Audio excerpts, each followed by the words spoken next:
or movement of oneself or of one's surrounding in any plane is vertigo. Anatomy and physiology in short, as we all know as a ENT surgeon, three semicircular canals, two otolith organs in the ear and one vestibular nerve. Neural connections contribute to vertigo are three: vestibulospinal, vestibulo-ocular, vestibulo-autonomic limbic system. We will not go in detail. Okay. Spatial arrangements of six semicircular canals. All six semicircular canals work in pair. Suppose if left anterior canal is paired with right posterior canal. Right anterior canal work with left posterior canal, both lateral canal like that. Otolith organ. Sacral is responsible for up and down movements. Ventricle is responsible for side to side movements. And vestibular nerve is carrying signal to the brain. આ બધું fast જવાબ દઉં છું theory આપણે main useful points છે mismatch of information between the vestibular, visual and somatosensory information causes vertigo. ENT diagnosis. So, specific diagnosis is rare in patients with vertigo seen in routine practice, daily to daily practice. Okay. All are many ENT surgeons also, many physicians also writing BPPV and giving Stugeron, Bertin, Stemetil, everything. Okay. Only BPPV, not which canal, not enough diagnosis. Okay. Not correct treatment also. So misdiagnosis is always common in all patients with vertigo. Careful examination of eye, ear, cardiac system, nervous system, vestibular system is required. Proper history and good clinical examination can provide diagnosis. મોટા ભાગે history થી જ આપણને 90% પેશન્ટમાં diagnosis મળી જાય. 90% માં history કાઈ કરવાનું નથી, કોઈ ઇન્સ્ટ્રુમેન્ટ VLG કાઈ ના હોય તોય. તો પહેલા આપણે હિસ્ટ્રી વિશે ડિટેલ જોશું, PPT સેટ બદલાવ પડશે.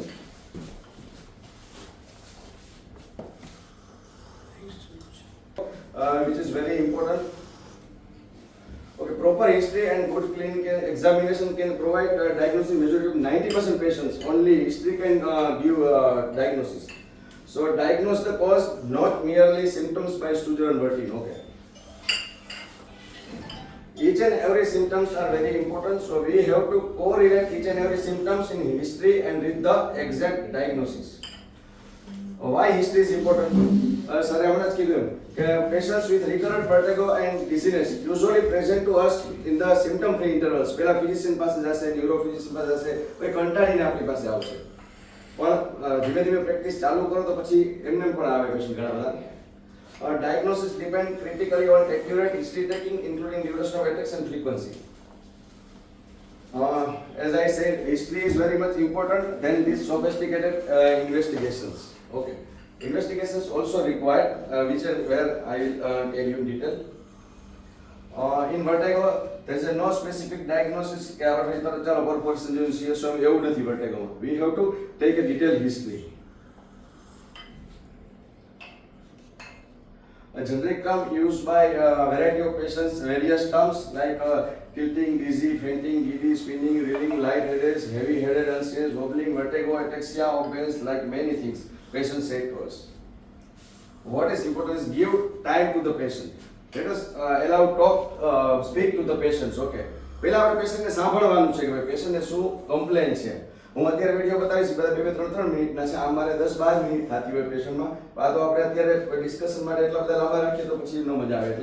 એટલે પહેલા તો પેશન્ટને બોલવા દેવાનું છે આપણે કે ભાઈ શું એને પ્રોબ્લેમ છે. સીધું આપણે પૂછવા નથી માંડવાનું. હવે જો બધા કહેતા હોય Stugeron Bertin સિવાય કાંઈ નથી. જો આ 10 ડાયગ્નોસિસ છે કે મોસ્ટ કોમન ડાયગ્નોસિસ. આના સિવાય ને બીજા ઘણા બધા છે. Most common diagnosis are vestibular migraine, BPPV. In my practice 40% are vestibular migraine, 40% are BPPV. એટલે 80% તો પેશન્ટ કવર થઈ ગયા. આપણે 100 પેશન્ટ જોઈએ એમાંથી 40-40 તો આપણે 20 માં આ બધા બાકીના આવશે અને બીજા બધા આવશે. તો we have to diagnose vestibular migraine. BPPV 40% patients, 40% vestibular migraine. તો BPPV માં નથી કે Stugeron Bertin આવતી, migraine માં કે Stugeron Bertin નથી આવતો, 80% માં તો Stugeron Bertin આવતી જ નથી. અને આપણે તો 100% માં Stugeron Bertin જ બધાય લખીએ છીએ. બરોબર? તો ખરેખર માઇન્ડમાં રાખવાનું છે. અને આ 10 ડાયગ્નોસિસ તો આપણે માઇન્ડમાં રાખવાનું છે કે આપણે મગજમાં હોવા જ જોઈએ એમ. આ 10 ડાયગ્નોસિસ હશે તો પેશન્ટમાં આપણે તરત ક્લુ મળશે કે ભાઈ આમાંથી કાંઈક હશે એમ. તો vestibular migraine, BPPV, Meniere's disease, vestibulopathy, vestibular neuronitis, labyrinthitis, psychological vertigo, postural phobic postural vertigo, CNS central vertigo and vestibular paroxysm. We will discuss include history in two parts: general history taking and history different history according to different disease. Silent features in history taking. આટલી વસ્તુ આપણે inquiry કરવાની છે. બેસો આટલી વસ્તુ પૂછવાની છે. Type of dizziness, presentation of dizziness, trigger factors, how vertigo start, duration of events, recurrent vertigo, whether vertigo is recurrent or persistent vertigo, progression of the problem, disability, warning alarms. Warning alarms which indicates CNS કે આપણે તરત ખબર પડે કે હવે MRI કરાવવું પડશે આપણે.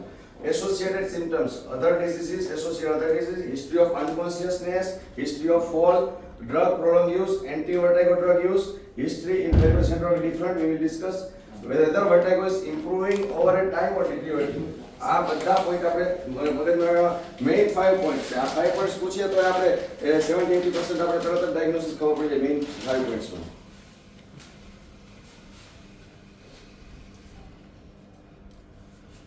Types of dizziness. There are 4 types of dizziness. True vertigo means rotatory vertigo. Faintness means feeling blackening. Okay. Imbalance means difficulty maintaining balance while walking. And psychogenic. So true vertigo means spinning or rotatory sensations which is aggravated by head movement. Then most common cause is vestibular system, whether it is peripheral or central. Okay. Faintness. Patient faintness માં આવે ને તમે એને સ્ટુચરલ વર્ટિન આપો તો શું ફાયદો થાય એને? કોઈ જાતનો ને અંધારા આવતા હોય સ્ટુચરલ વર્ટિન શું કરે? એટલે આ ખરેખર બધા પોઈન્ટ બહુ ઇમ્પોર્ટન્ટ છે. આપણે બધામાં સ્ટુચરલ વર્ટિન લખીએ પણ ફેન્ટનેસ, ફીલિંગ ઓફ ફેન્ટનેસ તો ફીલિંગ બ્લેકનિંગ તો most common cause is cardiac, migraine અને મેટાબોલિક. આપણે માઇગ્રેનના પેશન્ટ મોસ્ટ ઓફ હોય બ્લેકનિંગ વાળા, બરાબર છે. મેટાબોલિક બહુ ના આવે, કાર્ડિયાક આપણે બહુ ના આવે, પણ આપણે તોય જોવું પડે પલ્સ ને બધું, એ પલ્સ ઇરેગ્યુલર કે આ નથી નહીં. પણ મોસ્ટ કોમન પેશન્ટ્સ આ માઇગ્રેન બ્લેકનિંગમાં, બરાબર. તો એમાં કઈ સ્ટુચરલ વર્ટિન કામ કરવાની નથી. Feeling of imbalance, so sensation of falling or losing balance. Most common causes are neurological disorders, migraine and vestibulopathy.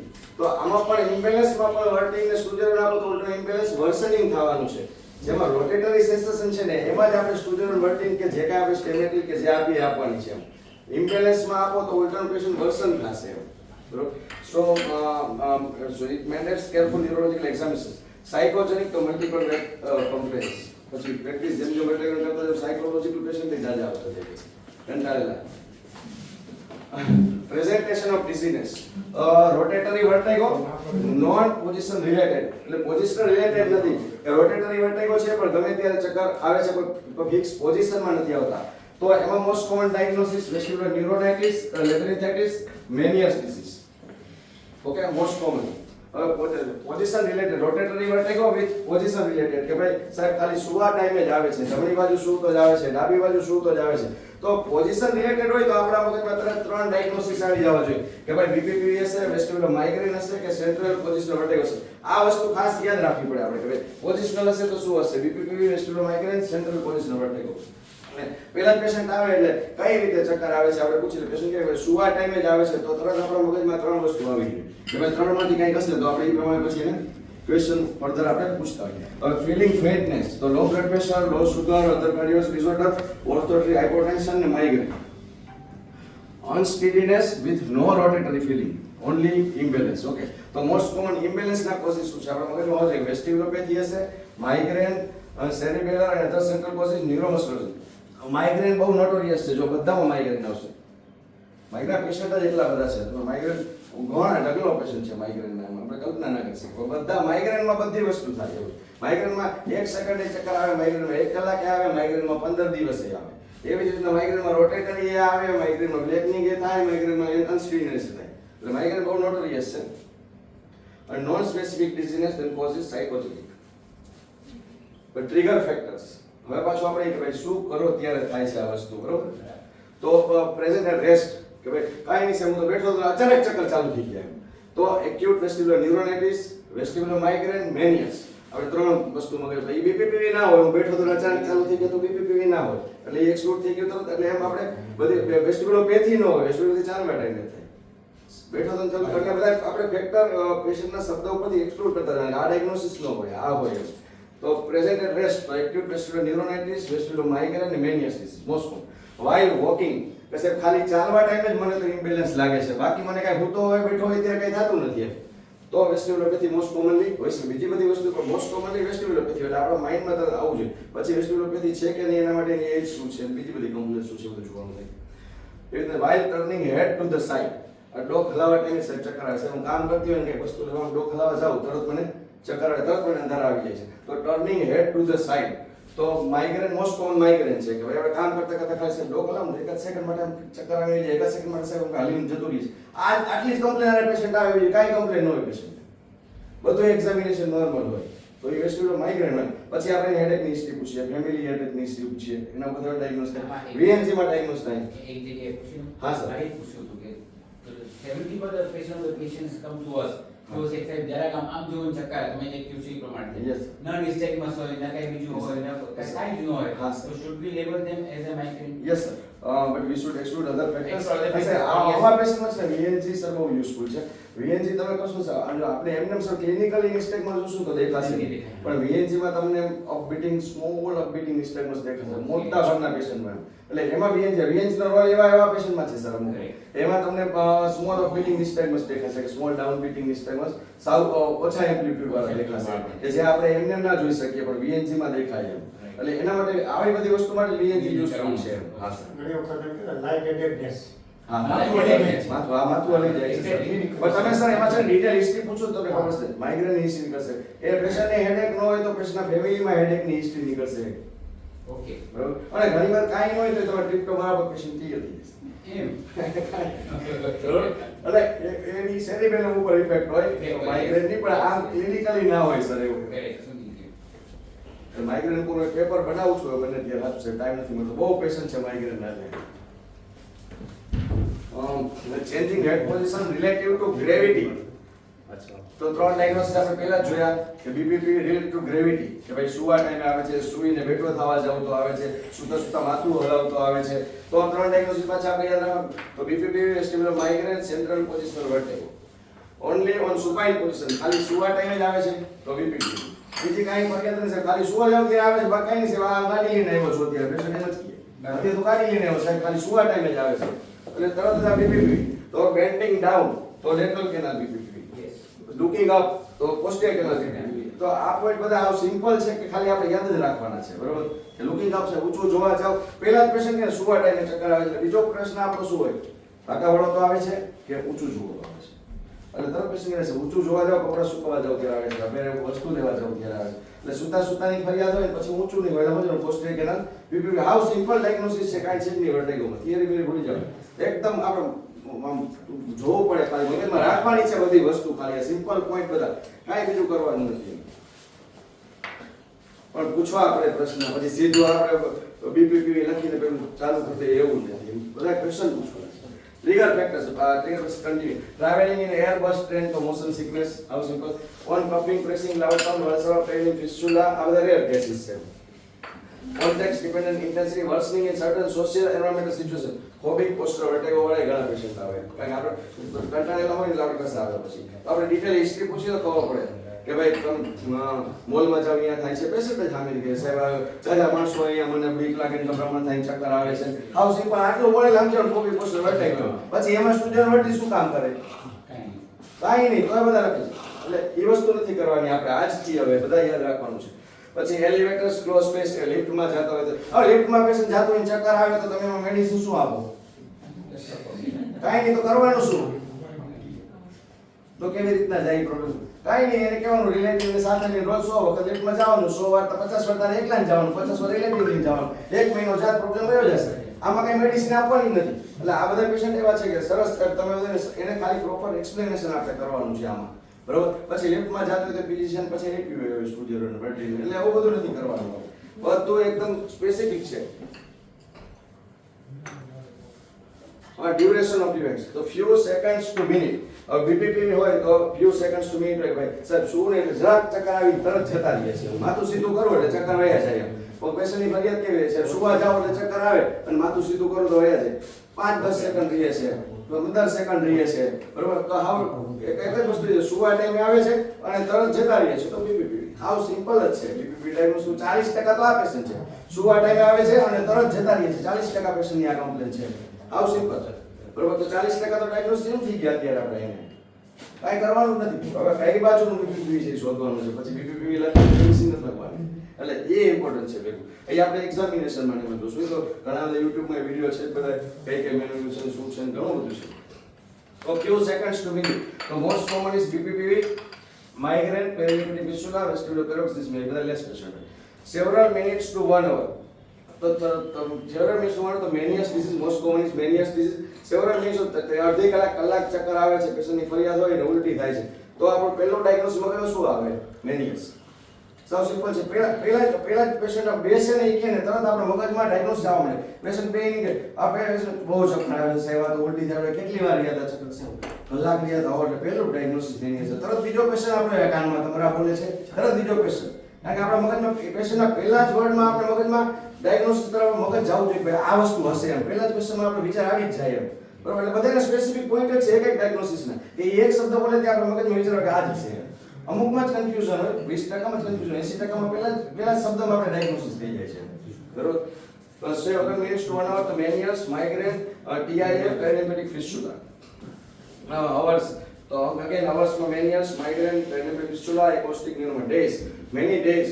તો આપણી પાસે પેશન્ટ આવે વેસ્ટિબ્યુલર ન્યુરોનાઇટિસ નું પેશન્ટ આપણી પાસે બધું રિપીટ થશે ઘણી વાર કારણ કે મગજમાં ઉતારવાનું છે. વેસ્ટિબ્યુલર ન્યુરોનાઇટિસ નું પેશન્ટ આપણી પાસે આવે તો એ 15-20 દિવસ પછી આવે પેશન્ટ આપણી પાસે. ડેઝ અમુક ડેઝ પછી આવે, સાહેબ ચક્કર આવે છે, બેલેન્સ બરોબર નથી રહેતું. તો બેલેન્સ બરોબર નથી રહેતું, યંગ પેશન્ટ આવે તો પહેલા હું પૂછવાનું છે કે બેલેન્સ CNS નથી વિચારવાનું સીધું આપણે. બેલેન્સ નથી રહેતું તો પહેલા જ પૂછવાનું કે તમે કેટલા દિવસ ચક્કર આવે છે. પેશન્ટ કહેશે 20 દિવસથી. તો પહેલા જ પૂછવાનું કે 20 દિવસ પહેલા જોરદાર ચક્કર આવ્યા હતા, ઉલટી થવા માંડી હતી, દાખલ કર્યા હતા, તો એ વેસ્ટિબ્યુલર ન્યુરોનાઇટિસ હોય. બરોબર, અનકમ્પેન્સેટેડ. પછી આપણી પાસે આવે ત્યારે કમ્પેન્સેટ ન થયું હોય એટલે ત્યારે બેલેન્સ બરોબર ન હોય. જ્યારે પહેલા દિવસે આવે ત્યારે જોરદાર કોણ 2-3 દિવસ ફર્યું હોય, ફરે 2-3 દિવસ વેસ્ટિબ્યુલર ન્યુરોનાઇટિસમાં. પછી પેશન્ટની કમ્પ્લેન શું હોય?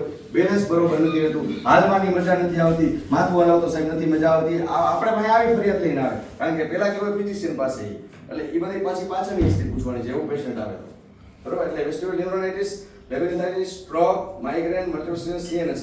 એટલે આપણે મગજ પછી CNS નથી ને એક મગજમાં ઓલવેઝ રાખવાનું છે. લોંગ ટર્મ વાળા હોય એમાં આપણા માઇન્ડમાં એક હોવું જોઈએ અને ડાઉટ લાગે તો એમાં કરાવી લેવાનું, એવું નથી કે આપણે બરોબર ક્લિયર ન હોય તો કરાવી લેવું પડે. પછી વિક્સ તો weeks psychogenic constant vertigo lasting weeks without improvement. Psychogenic હોય તો એ કોન્સ્ટન્ટ વર્ટિગો જાજા ટાઈમથી હોય અને એ વધે નહીં ઘટે નહીં એમને રહેતું હોય. સાયકોલોજીકલ વર્ણન શું હોય? હવે CNS વર્ટિગો હોય તો એ વર્સનિંગ ડે બાય ડે. પેશન્ટ આવીને કહે કે ભાઈ મને તો 3 મહિનાથી સાહેબ ચક્કર આવે છે. તો પેલો ક્વેશ્ચન આપણો શું હોય કે ચક્કર હમણાં કઈ વધે છે કે એટલા ને એટલા રહે છે? પેશન્ટ કહે ના હમણાં તો વધી ગયા હશે. તો પછી આપણે વિચારવું પડે કે CNS હોઈ શકે વર્સનિંગ ડે બાય ડે. બરોબર, લોંગ ટર્મ થી પેશન્ટ કમ્પ્લેન હોય 3-4 મહિનાની અને ધીમે ધીમે વધતું જતું હોય તો વિચારવું પડે બ્રેન ટ્યુમર કે કાંઈ હોય, ધીમે ધીમે સ્લો ગ્રોઈંગ ટ્યુમર હોય તો એવું થાય. એટલે મગજમાં રાખવાનું છે. તો મંથ્સ ટુ યર્સ પોસ્ટરલ ઇમ્બેલેન્સ તો એટલે વેસ્ટિબ્યુલર પછી વાળા પેશન્ટ આપણે ક્યારે આવશે? આટલી બધી ફાઇલનો થપ્પો લઈને આવશે. ન્યુરો ફિઝિશિયન ને ENT ને આ તેન કેટલી બધી દવાઓ વારે ઘડીએ કોક સ્ટુડન્ટ મટીરિયલ લખ્યું હોય, આ લખ્યું હોય, તે લખ્યું હોય, પણ હોય એને વેસ્ટિબ્યુલોપેથી. બરોબર, એ ઓલ્ડેજના કાકા હોય સાહેબ બેલેન્સ બરોબર નથી આવતું, ચક્કર આવે છે. પેશન્ટ તો ચક્કર આવે શબ્દ બોલે કે બેલેન્સ બરોબર નથી થતું તો કોઈ ઇન્ટેલિજન્ટ હોય એ બોલે છે. આપણે પછી પૂછવું કાકા છે આટલી બધી ફાઇલનો થપ્પો છે, MRI 2-3 વાર થઈ ગયા છે, તો પછી એને શું કરવાનું આપણે સ્ટુડન્ટ માટે? તો એ વેસ્ટિબ્યુલોપેથી હોય એમ. તો એમાં એક્સરસાઇઝ ની બધું આવે. બરોબર, એમાં પછી મેડિસિન કાંઈ આપવાની નથી આપણે. બરોબર, એને કાઉન્સેલિંગ કરવું પડે, એને વ્યવસ્થિત દરરોજ અડધી કલાક એક્સરસાઇઝ કરે એ જોવું પડે. અને પોરબંદરના માજી આવ્યા હતા તો એ 3 વર્ષથી ઘરની બહાર નહોતા નીકળ્યા સર. ઘરની બહાર વેસ્ટિબ્યુલોપેથી ખાલી ઘરની બહાર નહોતા નીકળ્યા. પછી એની છોકરી લઈને આવ્યા. પછી છોકરીને કીધું તારે આટલી એક્સરસાઇઝ રોજ કરાવવાની, અડધો કલાક સવાર પછી મને વિડીયો મોકલવાનો. છેલ્લે 4 મહિનામાં માજી શાકભાજી લેવા જવા માંડ્યા. કાંઈ મેડિસિન નહીં, ખાલી એક્સરસાઇઝ.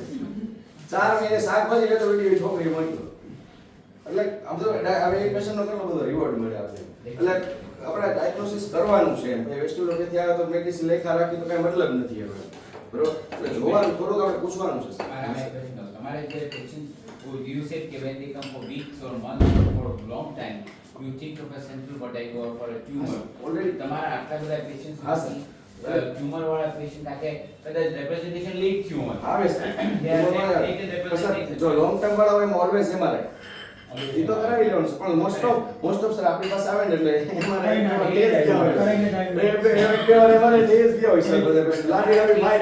કેટલાક એવા આવ્યા છે ઘણા સર electricians. મેં સર અત્યાર સુધીમાં 17-18 ડાયગ્નોસ કર્યા હશે Central વાળા. હા સેન્ટ્રલ વાળા સર આપણા વિડીયોમાં છે સેન્ટ્રલ વાળા ઘણા બધા છે ડાયગ્નોસ કર્યા છે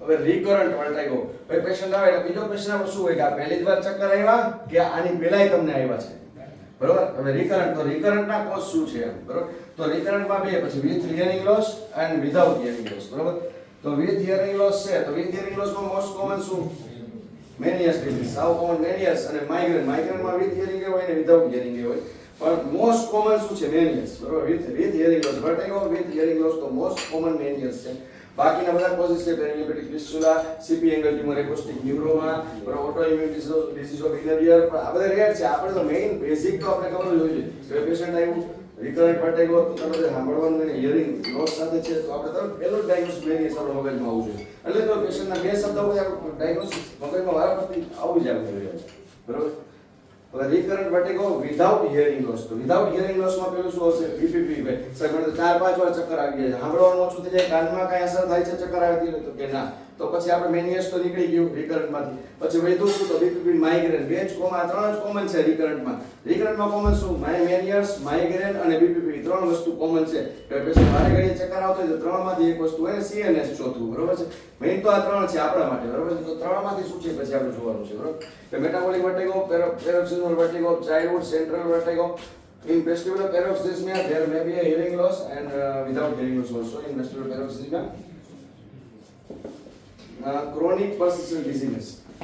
The chronic persistent dizziness એટલે chronic imbalance રહેતું હોય તો most common causes શું છે તો vestibulopathy, neurological disease અને psychological ત્રણ વસ્તુ છે કે ભાઈ લાંબા સમયથી બેલેન્સ નથી થતું તમે કીધું સર સીએનએસ હોઈ શકે તો આ ત્રણ મોસ્ટ કોમન હોઈ શકે સાયકોલોજીકલ સીએનએસ અને વેસ્ટિબ્યુલોપેથી તો હવે ત્રણમાંથી શું છે આપણે ડાયગ્નોસ કરવાનું છે તમે કેમ સર એમઆરઆઈ તો ક્રોનિક હોય તો એમઆરઆઈ તો સર આમે કરાવી લેવું પડે બરોબર કોઈ ના કરાવ્યું હોય તો એમઆરઆઈ રૂલ આઉટ થઈ ગયા એટલે સીએનએસ તો રૂલ આઉટ થઈ ગયું તો આપણા ભાગમાં વૈધું શું છે સાયકોલોજીકલ છે કે વેસ્ટિબ્યુલોપેથી છે કે ક્રોનિક ઇમ્બેલેન્સ વાળા પેશન્ટમાં હાઉ સિમ્પલ વસ્તુ છે ઇમ્બેલેન્સ વાળા પેશન્ટ તમારી પાસે શું કરવાનું ત્રણ જ વસ્તુ છે એમઆરઆઈ થઈ ગયું ન્યુરોલોજીકલ તો બે જ વસ્તુ હોય દીધી એમાંથી શું છે એ જ આપણે શોધવાનું છે એમાં વર્કની જરૂર નથી લખવાની પછી બરોબર ને આમાંથી શોધવાનું છે બેમાંથી શું છે એટલે આ યાદ રાખવાનું છે કે ક્રોનિક ડિસીઝ ઇમ્બેલેન્સ છે તો શું છે આ ત્રણ વસ્તુ શું છે એ આપણે મગજમાં હોવી જોઈએ ત્યારે પછી તો આપણે ડાયગ્નોસિસ ખબર પડે Hitesh, હા sir which MRI would you suggest? Sir આપણે સ્ટ્રોક સસ્પેક્ટેડ લાગે તો એમઆરઆઈ સ્ટ્રોક પ્રોટોકોલ લખીએ એટલે એ લોકો કોન્ટ્રાસ્ટ કરે સર એમઆરઆઈ સ્ટ્રોક પ્રોટોકોલ અને સર ટ્યુમર આપણે સસ્પેક્ટ કરતા હોય લોંગ ટર્મ વાળું પેશન્ટ હોય તો સ્ટ્રોક ના હોય સર તો એમઆરઆઈ વિથ 8 નો પ્રોટોકોલ આપણે યુઝ કરીએ સીપી એંગલ અને આપણે એક્યુટ વર્ટિગો વાળું હોય સર એક્યુટ વર્ટિગો વાળું પેશન્ટ આવે અને આપણે એમ થાય કે એને સ્ટ્રોક નથી ને એમ તો પછી આપણે સ્ટ્રોક પ્રોટોકોલ વાળું એડવાઇસ કરવાનું લોંગ ટર્મ વાળા આવે સર આવા તો એને એમઆરઆઈ વિથ 8 નો પ્રોટોકોલ કરવાનો હોય સર સીપી એંગલ પર વધારે ફોકસ એ લોકોને કેવું પડે હા સર 8 નો પ્રોટોકોલ લખવાનું સર કે સીપી એંગલ લખો કે 8 નો પ્રોટોકોલ લખો સર કે એ લોકો જોઈએ અને કીધું સર એમાં પછી સ્ટ્રોક પ્રોટોકોલ લખવાનું એક્યુટ વર્ટિગો વાળું હોય તો સ્ટ્રોક પ્રોટોકોલ અમારા એમઆરઆઈમાં ત્રણેય લખ્યું બધું આવી ગયું પછી એ લોકો જોવે તો લાગે તો લોકો કરી દે ના, એ લાગે ને તો હા સર પછી એ લોકો સર આપણે ફોન કરી કે આમાં પ્રોબ્લેમ છે તો પછી કે આ ટોટલ સ્ટડી કરવા બરાબર sustain rotary vertigo long term થી રોટરી વર્ટિગો હોય તો આપણે શું વિચારવાનું છે most common peripheral vestibular neuronitis labyrinthitis autoimmune inner ear disease acoustic neuroma labyrinth infection concussion central long term rotary vertigo હોય તો બરોબર હવે હિસ્ટ્રી ઓફ ફોલ તો ipsiversive fall vestibular neuronitis BPPV contraversive fall autoimmune પ્રોજિયર phenomena vestibular epilepsy migraine patient can fall any side હવે theoretical છે history of unconsciousness હોય તો આપણું પેશન્ટ નથી હાઉ સિમ્પલ બરોબર ને એના કોઝિસ છે seizure stroke TIA epilepsy CNS vasovagal shock low blood sugar orthopaedic hypertension low blood pressure cardiac arrhythmia dehydration shock drug or alcohol unconsciousness ની હિસ્ટ્રી છે તો પછી આપણે કાંઈ કરવાનું છે નહીં તો પછી આપણે ડાયરેક્ટ રિફર કરી દેવાનું અનકોન્શિયસ ની હોય તો પછી આપણો પેશન્ટ જ નથી એસોસિએટેડ સિમ્પટમ્સ ઈયર સિમ્પટમ્સ હવે ટીનિટસ ની કમ્પ્લેન પેશન્ટ કે સાહેબ તમારા બોલે ચક્કર આવે તો આપણા મગજમાં કેટલા ડાયગ્નોસિસ આવવા જોઈએ મેનિયસ પહેલો તો મેનિયસ આવે પછી migraine માઇગ્રેનમાં inner ear vessel spasm થાય કેમ સેરિબેલમમાં થાય કેમ ઇનર ઇયરમાં વેસલમાં સ્પાઝમ થાય એટલે માઇગ્રેનમાં ટિનિટસ આવે. પછી એકોસ્ટિક ન્યુરોમાં વેસ્ટિબ્યુલોપેથી. આ ચારેયમાં બરોબર ટિનિટસ શેમાં તો આપણે યાદ રાખવાનું ટિનિટસ 4 વસ્તુમાં આવે આપણે યાદ હોવું જોઈએ બરોબર કે મેનિયસ માઇગ્રેન એકોસ્ટિક ન્યુરોમાં વેસ્ટિબ્યુલોપેથી. તો પછી આપણે ઇસ્યુ બધી ખબર કે ચારમાંથી હવે આગળ શું છે પછી આપણે ચારને ફોકસ કરીને જ આગળ વધવાનું છે બરોબર. પછી ડેફનેસ એન્ડ વિધાઉટ ડેફનેસ આપણે જોઈ લીધું. ફૂલનેસ ઓફ ધ ઇયર તો મેનિયસ. ઇયર ડિસ્ચાર્જ હોય તો લેબ્રિન્થાઇટિસ ન્યુરોનાઇટિસ કે પેરિલિમ્ફેટિક ફિસ્ટુલા. હિસ્ટ્રી ઓફ ઇયર સર્જરી હોય તો પેરિલિમ્ફેટિક ફિસ્ટુલા.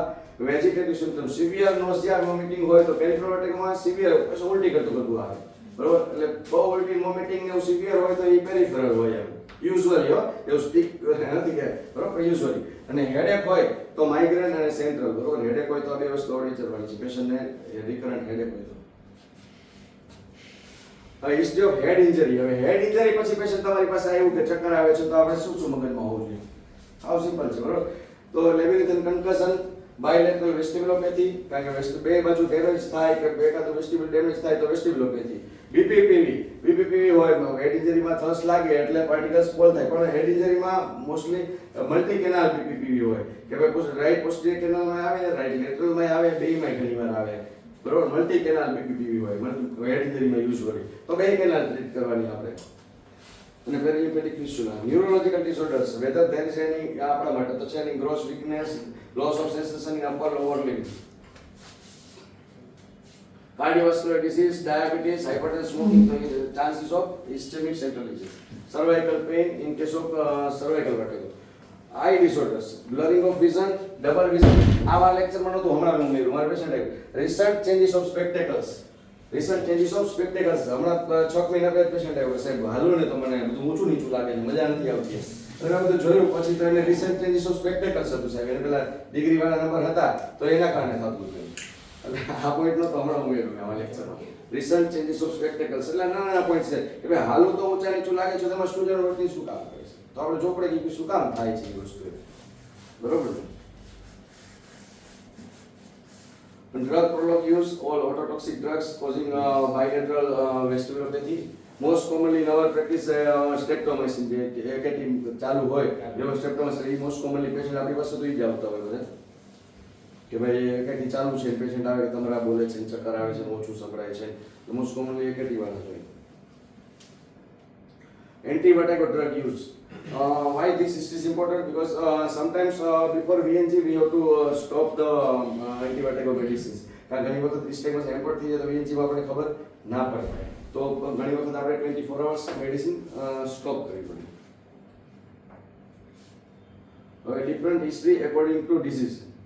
ચલો મેનિયસ ડિસીઝ કોણ બોલશે? મેનિયસમાં શું હિસ્ટ્રી છે પેશન્ટની? ફટાફટ આમાં જોવાનું નથી કાંઈ. પેશન્ટ આવે તું તારે જ મેનિયસ છે તું બોલ શું કરશું? તો મિનિયસ ડિઝીઝમાં પેશન્ટ ઇયર ફૂલનેસની કમ્પ્લેન કરશે. બીજું પેશન્ટ સાહેબ પહેલા તો ચક્કર આવે છે. સ્ટિંગિંગ સેન્સેશનની કમ્પ્લેન કરશે અને જ્યારે ઇંગિંગ સેન્સેશન થશે ત્યારે પેશન્ટને હિયરિંગ લોસની કમ્પ્લેન પડશે પણ એ પાછું જ્યારે એનો વર્ટિગલનો સિમ્પટમ જતો રહેશે એટલે પાછું રિવર્ટ ટેસ્ટ થઈને આવશે હિયરિંગ પાછું આવી જશે. આપણે જો એનો પીટીએ કે કરાવીએ તો એની અંદર પછી સર કાન ફૂલ થઈ જશે ડિનિટસ થશે અને રિકરન્ટ ચક્કર આવશે. ચક્કર અડધી કલાકથી કલાક સુધી રહેશે અને પરસેવો વળશે. સ્વેટિંગ બધામાં પરસ્પિરેશન લગભગ બધામાં હોય છે મોટા ભાગના મેનિયસના પેશન્ટ બરોબર. તો એ સિમ્પલ છે બરોબર ને. Episodic 2 or more attack of past history એટલે પાસ્ટ હિસ્ટ્રીનું ઇમ્પોર્ટન્સ છે બરોબર કે ભાઈ તમને આની પહેલા ચક્કર આવ્યા છે તો મેનિયસ ઘણીવાર કન્ફ્યુઝન થાય મેનિયસ છે કે વેસ્ટિબ્યુલર ન્યુરોનાઇટિસ છે કે લેબ્રિન્થાઇટિસ છે તો વેસ્ટિબ્યુલર ન્યુરોનાઇટિસની લેબ્રિન્થાઇટિસનું પાસ્ટ હિસ્ટ્રી ના હોય જનરલી બરોબર. ગુડ. અને last four minutes to hours rotatory not related to any particular position of body કે ભાઈ સાહેબ હું બેઠો હોય અચાનક ચાલુ થઈ જાય છે. પેશન્ટ અવર્સ શું હોય કે બેઠો હોય અચાનક ચાલુ થઈ જાય કામ કરતા હોય અચાનક ચાલુ થઈ જાય છે ચક્કર. હિતેશ ઘણીવાર 3 માંથી 2 સિમ્પટમ હોય નર્વોઇડ સિન્ડ્રોમ કે હા સર હા બધી સિસ્ટમ્સ ના પણ હોય sir.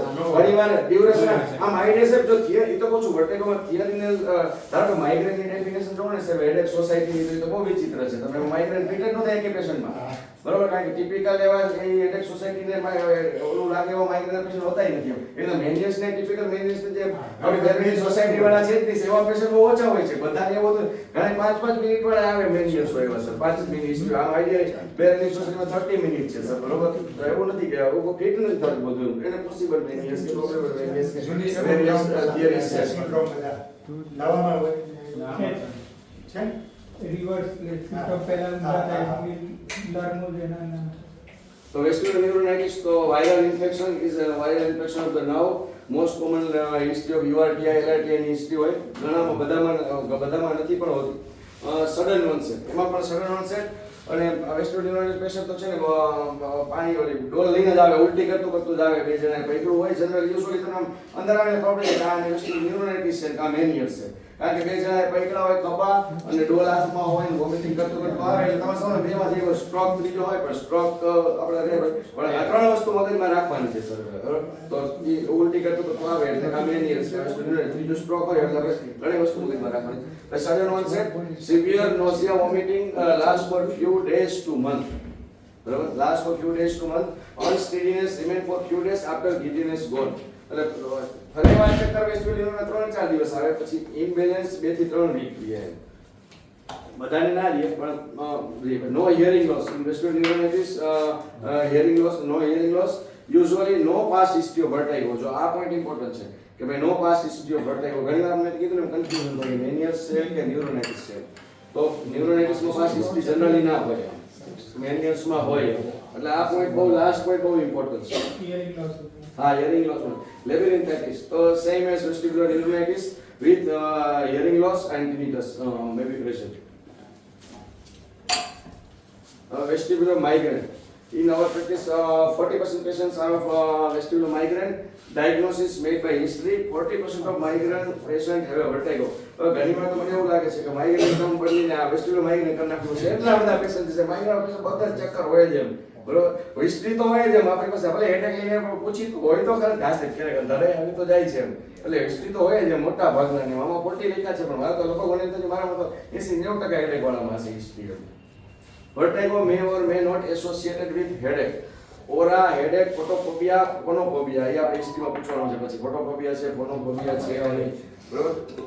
વર્ટિગો associated with head movement. માઇગ્રેનના પેશન્ટ મોસ્ટ લોકો કેવી કમ્પ્લેન કરતા છે ડોક હલાવા જાવ અને અંધારું આવી જાય છે કે ડોક હલાવા જાવ જરાક હલી જાય છે. આવા પેશન્ટ બધા માઇગ્રેનના છે. મોસ્ટ કોમન કમ્પ્લેન છે આ. પછી tinnitus may be present because of inner ear vessel spasm. History of repeated headaches. માઇગ્રેનમાં પણ history of repeated headaches હોય. પછી family history of headache બહુ ઇમ્પોર્ટન્ટ છે. ઘણીવાર પેશન્ટને હેડેક ન હોય પણ આપણે પૂછું મોસ્ટ કોમનલી મધરને હોય, મધરને મોટા ભાગની મધરને હેડેક હોય. એટલે ફેમિલી હિસ્ટ્રી પછી આપણે ખબર ના પડે કે માઇગ્રેન છે કે નહીં તો પછી ફેમિલી હિસ્ટ્રી બધાને પૂછવાની. તો મોસ્ટ કોમનલી મધર્સને હોય. Trigger factors are sleep deprivation, exposure to sunlight, eating specific thing, exposure to stress, menstruations. Type of vertigo. તો માઇગ્રેનમાં પછી બધી ટાઈપના વર્ટિગો થાય માઇગ્રેનમાં. એટલે માઇગ્રેન બધી ટાઈપની હિસ્ટ્રી હોય. એટલે માઇગ્રેનમાં બધા વર્ટિગો બ્લેકનિંગ આવે, રોટેટરી આવે, મિક્સ રોટેટરી વિથ બ્લેકનિંગ આવે.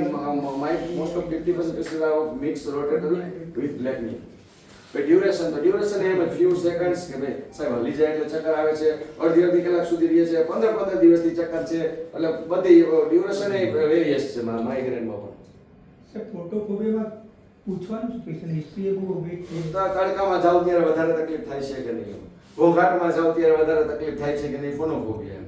એટલે પેશન્ટ જ એમ કહે છે સાહેબ તડકો ગમતો નથી, તડકામાં જાવ તો વધારે થાય, ઘોંઘાટમાં જાવ તો નથી ગમતું, ઘોંઘાટમાં જાવ તો નથી ગમતું એવું કહે છે, અને તડકામાં જાવ તો સાહેબ વધારે મને માથું દુખે, વધારે ચક્કર વધી જાય છે. હા અને વેસ્ટિબ્યુલોપેથી તો કે age related disturbance of balance system. આપણે કે એસએન લોસ છે એમ જ વેસ્ટિબ્યુલોપેથી સેમ. વેસ્ટિબ્યુલોપેથીના ઇન્સિડન્સ એસએન લોસ કરતા ઓછા છે. Age related hearing loss is present.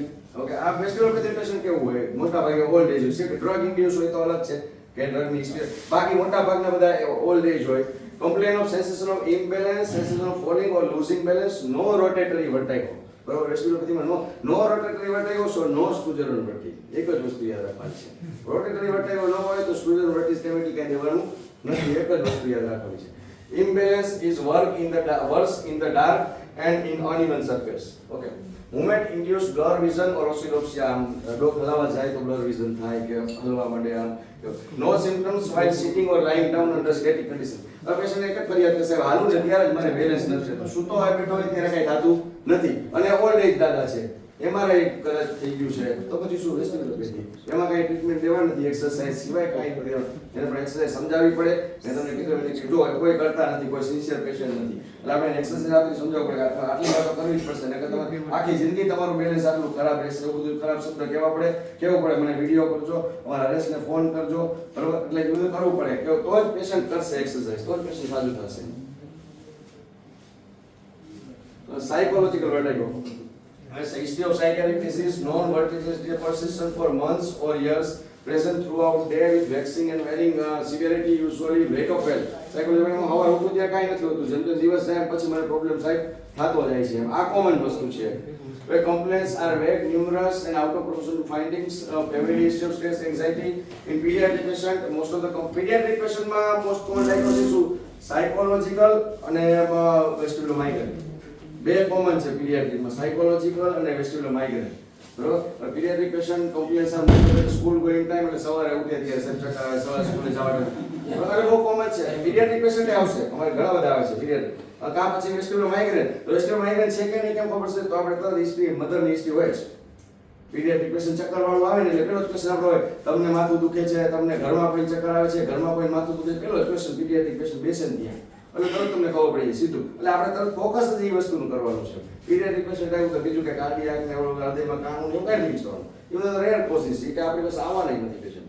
બરોબર? The symptoms were worse while patient sit idle and no or less compared with other psychiatric symptoms. Less with reclining, સુતા સુતા કાંઈ ના થાય નથી. Phobic postural vertigo. હવે એવા પેશન્ટ આવશે કે સાહેબ હું પુલ ઉપર જાઉં છું ત્યારે ચક્કર આવે છે, તો એને સ્ટુડન્ટ વર્ટિગો શું કરવું? એમાં કીધું લેફ્ટમાં જાઉં છું તો આવે છે, અગાસી ઉપરથી જોઉં તો આવે છે, ઊંચા બિલ્ડિંગ સામે જોઉં તો આવે છે. આ બધા પેશન્ટ જોયેલા છે બધા ઉભેલો એટલા. તો એમાં શું કરવાનું? એમાં કઈ ટેબ્લેટ દેવાની નથી, બરોબર ને? એમાં કઈ ટેબ્લેટનો કઈ મીનિંગ નથી એ બધી વસ્તુમાં. તો એમાં તો આપણે સમજાવવાનું છે કે ભાઈ ઉપર બિલ્ડિંગ ઉપર જોઉં તો મને ચક્કર આવે તો શું કરવાનું? તો એ કહું તો 50 બિલ્ડિંગ ઉપર જોવાનું, 50 તીર જોવાનું, 50 ઠેકડા જોવાનું, અલગ અલગ વસ્તુ એડેપ્ટેશન ખાલી આપણે શીખવાડવાની છે. આવું સિમ્પલ. એમાં કઈ મેડિસિન દેવાની નથી. એટલે આવા પેશન્ટ આવે, પ્રેક્ટિસ ચાલુ કરો પછી આવા પેશન્ટ આવે, બધા મેં જોયેલા છે. તો ઓબ્સેસિવ પર્સનાલિટી જો હા, અને ફોબિક પોસ્ટરલ વર્ટિગો. ધારો કે મને 3 વાર બીપી થયું સર 2 વર્ષમાં. તો અત્યારે હું ગાડીમાં પાણી પીતા ડ્રાઇવિંગ કરતા બીવું છું. અને તો સાસે તો ગાડી ચલાવતા 3 વખત બીપી થયું 2 વર્ષમાં મને, બરોબર? તો અત્યારે હું ગાડી પાણી પીવું તો હું ગાડી ઊભી રાખીને શાંતિથી આમ ઊંચું કરીને પીતો ગાડી ચલાવતા. ફોબિક વર્ટિગો મને પોતાને તો જો as a consequences of vestibular disorders, બરોબર? ફોબિક વર્ટિગો હોય તો એને તો પાસ્ટ હિસ્ટ્રી પૂછો કે તને પહેલા ક્યારેય ચક્કર કાંઈ એવા આવ્યા છે કે બહુ ફર્યું હોય કે ક્યાંય દાખલ કરવો પડ્યો હોય, તો ઘણાને વેસ્ટિબ્યુલર ન્યુરોનાઇટિસ થયું હોય, ઘણાને મારી જેમ બીપી થયું હોય, એવી હિસ્ટ્રી તમને આમાં મળે ખરી. એટલે આ બધા જો ઇન્ટરેસ્ટનો વિષય ભાઈ, તમને ઓટોમેટિક આ બધું પૂછવાનું મગજમાં આવતું જાય ધીમે ધીમે જેમ પ્રેક્ટિસ કરવાનું. તો as a consequence of vestibular disorders અથવા stressful life, obsessive personalities, fluctuating, it is difficult to walk in darkness, afraid to look left and right, and zippy to cross the road. Road cross કરતા બીક લાગે છે એવા patient. બરોબર? તેમાં કઈ આપણે મેડિસિન દેવાની. Dizziness increase in crowded place, empty room, department stores, fear of height, fear of falling but no history of fall. Phobic postural vertigo. આ બધી હિસ્ટ્રી ફોબિક પોસ્ટરલ વર્ટિગો. ક્લસ્ટર ફોબિયા કે હા, જે બચ્ચાને છે. હા, claustrophobia. હવે certain history point of difference of central vertigo and peripheral vertigo ના different history point છે. Onset. So central vertigo usually gradual in onset, while peripheral vertigo acute onset. Acute onset આવે એટલે mostly peripheral vertigo except stroke. બરોબર? બાકી tumour ને એવું હોય તો સડન onset vertigo ને એવું નહીં આવે. એને ધીમે ધીમે ચક્કર આવે છે, થોડા થોડા આવે છે, પછી ધીમે ધીમે બેલેન્સ બગડે ને એવું બધું ટ્યુમર વાળામાં એવું થાય. એક સ્ટ્રોક છે કે એમાં એક્યુટ થાય. એટલે in the peripheral most of the acute onset. Duration, central vertigo longer duration, peripheral vertigo shorter durations. Triggered by postural changes, most common in peripheral vertigo. Nausea, vomiting, મેં severe હોય peripheralમાં. Auditory symptoms, hearing loss, peripheral common. Rotatory symptoms, so less common. Rotatory symptoms less common in central, most common in peripheral. Imbalance છે તો એ most common in central, less common in peripheral. એટલે imbalance આવે તો આપણે તરત જ વિચારવાનું શું છે. આ બધું ખાલી મગજમાં પોઈન્ટ રાખવાના. Progression of the problem. Peripheral disorders હોય તો by and large tends to improve over a time due to central compensatory mechanisms. And at least otherwise it not shows worsening. Central lesion હોય તો મેં કીધું એમ કે ધીમે ધીમે વર્ષ થતું જશે. એટલે આપણે હિસ્ટ્રી પૂછો 4 મહિનાથી છે તો હમણાં તમે એવું ને એવું છે કે હમણાં વધ્યું છે કાંઈ એમ ધીમે ધીમે વધતું જાય છે તો આપણે સેન્ટ્રલ સસ્પેક્ટ કરીએ. Degree of disability. So while central vertigo patients can need support to stand, while in peripheral vertigo because of central compensation patient can walk without support. Warning signs. હવે આ બધી warning signs વિશે અત્યારે આપણે એમાં એમ વિચારવાનું છે. તો warning signs suggest central vestibular disease or brain lesions. Persistent vertigo with severe increase severity day by day. મેં કીધું ધીમે ધીમે વધતું હોય. પછી ataxia, persistent nausea, vomiting, severe headache. headache in old age. આપણી પાસે કાકા આવ્યા 70 વર્ષના ચક્કર સાથે અને એમ કે હમણાં મને 4 દિવસથી માથું દુખે છે. પહેલા ક્યારે માથું દુખ્યું જ નથી. Old age recent onset of headache in old age very significant. તો આપણે એમાં એનું વિચાર કરીએ recent onset of headache in old age. બરોબર બહુ ઇમ્પોર્ટન્ટ પોઈન્ટ છે. આપણે મિસ ના થાય. તો vision loss, diplopia, slurred speech. હવે છે warning alarms. ઓકે. હાઇપરટેન્સિવ એન્કેફેલોપેથી આવે છે. અનડાયગ્નોઝ હાઇપરટેન્શન હોય કોઈ બીપી માપ્યું જ ન હોય અને મપાયું ન હોય પછી હેડેક ને વર્ટિગોનો અંદર ચાલુ થાય માપો તો બસ 120 ઉપર હોય. મારા 3 પેશન્ટ આવે જસ્ટ મારે Yes. Okay, so history is over. Keep it questions karo chu. If anybody wants to have a biological break, they can have a biological break for 2 minutes and then we can again continue. Because Yes, sir. what I Is the person video છે પછી. what I go is such a thing that is very interesting. You continue and you do not know where the time has gone. Yeah, But rest. if you really if you're not interested, Rest. then you start getting all these biological rest. break thoughts in the mind. Hitesh is making it very interesting and you have gripped us since last almost 1 hour. We are already glued to our Rest. senses. So that's very good. એ જો કે વેલા આગળ કેમ છે જ નહીં અહીંયા. એટલે ક્યાં હરેશ આપે છે. એ તો બોલ બહાર નીકળું છે એ તો કઈ દો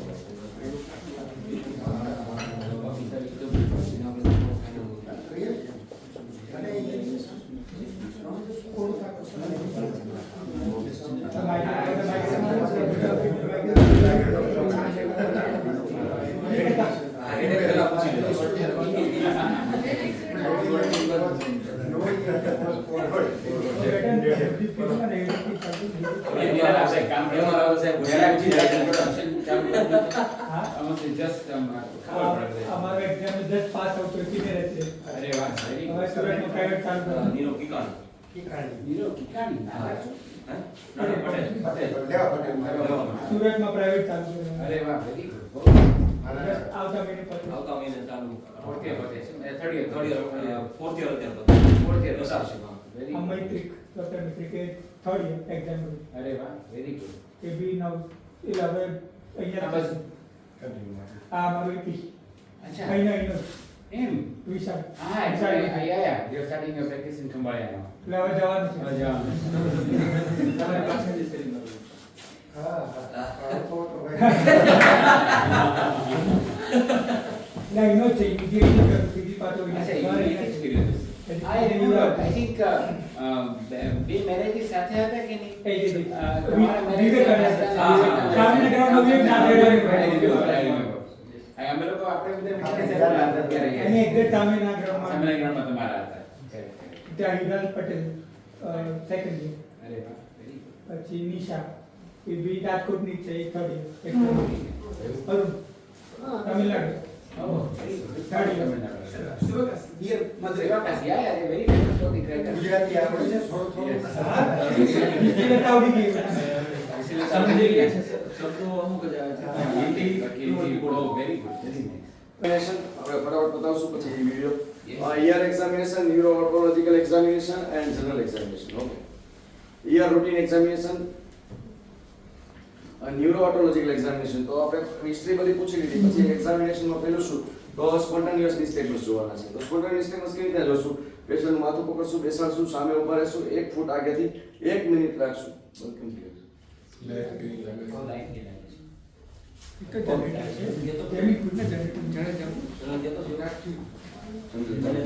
એટલે આપણે 1 મિનિટ રાખશું કાંઈ વાંધો નહીં. 1 મિનિટ આપણે રાખશું 1 મિનિટનો ટાઈમ આપવાનો છે નિસ્ટેગમસ જોવા માટે અને આપણી નજર પેશન્ટની સામે, પેશન્ટની કાઉન્ટ ફિંગર સામે સ્ટ્રેટ જોવાનું છે. આ થયા સ્પોન્ટાનિયસ નિસ્ટેગમસ. તો સ્પોન્ટાનિયસ નિસ્ટેગમસ શું જોવાનું? હોરિઝોન્ટલ નિસ્ટેગમસ, રાઈટ બીટિંગ છે, લેફ્ટ બીટિંગ છે, અપ બીટિંગ છે, ડાઉન બીટિંગ છે. આટલું સ્પોન્ટાનિયસ નિસ્ટેગમસ. પછી ગેસ નિસ્ટેગમસ. તો ગેસમાં આપણે 30 ડિગ્રી ફિંગર રાઈટ અને 30 ડિગ્રી લેફ્ટ ચાલુ. 30 ડિગ્રી બેક નથી જવા દેવા, નહીં તો ફિઝિયોલોજીકલ નિસ્ટેગમસ ચાલુ થાય. 30 degree left લઈ જઈએ પછી કોણ? 1 મિનિટ સર, 1 મિનિટ ટાઈમ આપવાનો છે. Because peripheral vertigo is a latent period sir. Peripheral nystagmus છે લેટન્ટ પીરિયડ. એટલે 1 મિનિટ મિનિમમ આપણે ચાલુ. You are really like એવું નથી કે આપણે આ વખતે એટલે સાહેબ જીના નાખી દેવાની વસ્તુ છે. તો આપણે કેવું છે વર્ટેબલ ચાલો આપણે ફૂલ ઓપરેટ ડાયગ્નોસ થઈ જાય પછી બધું જવા દેતા હોય પછી એવું બધું કઈ જોતા ના હોય પણ આઈડિયલી ખબર ના પડે આવું બધું પછી જોવું પડે સર. પછી અમારે સર હરેશ એટલો બધો ટ્રેન છે ને કે હું સ્કીપ કરું તો એ બધું જોઈને મારા જેવી હિસ્ટ્રી પૂછે બધું ડિટેલ સર. હું જેટલું પૂછું એટલું જ બધું. અત્યારે જેટલા આ લોકોના સાયકોલોજીના વીએનજી જેટલા ગુજરાતના બધે હરેશ ટ્રેનિંગ આપવા જાય છે સર. એમ બધે હરેશ અચ્છા અરે વાહ. શ્રીનિવાસ સાહેબનો એટલો ટ્રસ્ટ છે તો બધે હરેશ જાય. જેટલા હા બધે હરેશ જાય ટ્રેનિંગ આપવા. બધાને મને ફોન આવે કે નતો કેટલું આવડે છે મારું તો ઈએનટી નથી આવડતું. કેટલા બધા કે હમણાં પેલી કઈ કેમાં ગયું અમદાવાદ હા કેડીમાં ગયો તો ત્યાં ડોક્ટર તો મને ફોન આવ્યો કે આ તો ઈએનટી ને આટલું તો નથી આવડતું એટલું તારે સાફ મને કે આવડે. એટલે કેડીમાં હમણાં જ ગયો બરોબર. એટલે નિસ્ટેગમસ હશે આપણે પેરિફેરલ નિસ્ટેગમસ છે. પેરિફેરલ નિસ્ટેગમસ આ હોરિઝોન્ટલ નિસ્ટેગમસ છે. વર્ટિકલ પેરિફેરલ નિસ્ટેગમસ છે તો હોરિઝોન્ટલ નિસ્ટેગમસ મોસ્ટલી. સેન્ટ્રલ નિસ્ટેગમસ છે તો અપ બીટિંગ, ડાઉન બીટિંગ, પછી ડાયરેક્શન ચેન્જિંગ કે ભાઈ થોડીક વાર લેફ્ટ બીટિંગ હોય તો થોડીક વારમાં રાઈટ બીટિંગ થાય. પછી ડાયવર્જન્ટ કે એક આઈને આ બાજુ હોય એક આઈને આ બાજુ. કન્વર્જન્ટ તો બે આઈને આ બાજુ હોય. એટલે સીસો નિસ્ટેગમસ ઉપર નીચે હોય. આ બધા સીએનએસ નિસ્ટેગમસ છે. આ બધા થિયરિટિકલ છે એટલે કીધું ને પ્રેક્ટિકલી.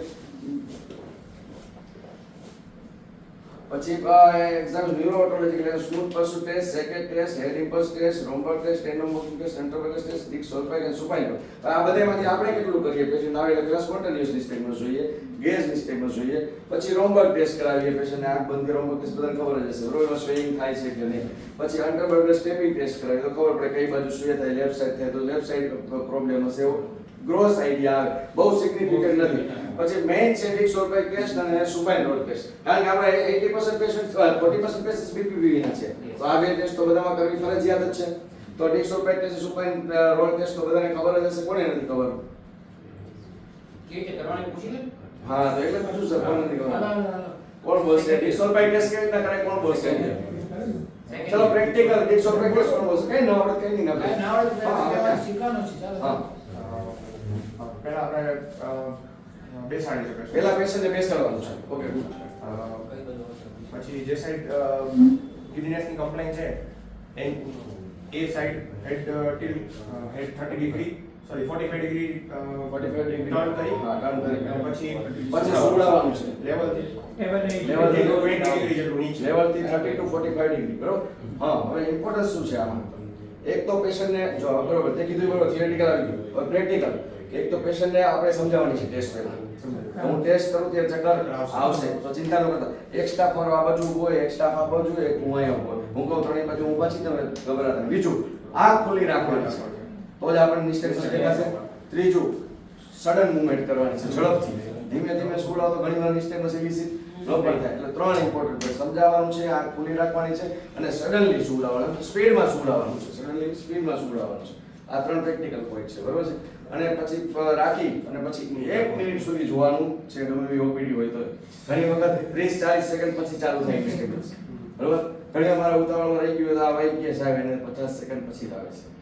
એ રીએનજી કરે એટલે એને આવે પછી એને બધી તો 2 મિનિટ સુધી રાખે. એટલે ઘણીવાર એવું છે. એટલે આપણે 1 મિનિટ સુધી ફરજિયાત રાખવાનું છે. નિસ્ટેગમસ જોવાના છે. હવે નિસ્ટેગમસમાં શું જોવાનું છે? ટાઈપ ઓફ નિસ્ટેગમસ બરોબર. જનરલી રોટેટરી નિસ્ટેગમસ હોય. તો હવે નિસ્ટેગમસ રોટેટરી હોય તો લેફ્ટ પોસ્ટિરિયર કેનાલ સુવડાવ્યું, રાઈટ પોસ્ટિરિયર કેનાલ સુવડાવ્યું. હવે લેફ્ટમાં સુવડાવ્યું તો કેવા બીટિંગ નિસ્ટેગમસ આવશે? ક્લોકવાઇઝ આવશે બરોબર. અને રાઈટમાં સુવડાવ્યું તો એન્ટી ક્લોકવાઇઝ. હવે રાઈટમાં normally right posterior canal BPP હોય તો એન્ટી ક્લોકવાઇઝ નિસ્ટેગમસ આવે. પણ સુવડાવી અને ક્લોકવાઇઝ આવે તો શું સજેસ્ટ કરે? તો લેફ્ટ બીટિંગ. યસ તો એ લેફ્ટ બીટિંગ છે. તો લેફ્ટ પોસ્ટિયર કેનાલ BPPV છે. એટલે direction of the nystagmus is important.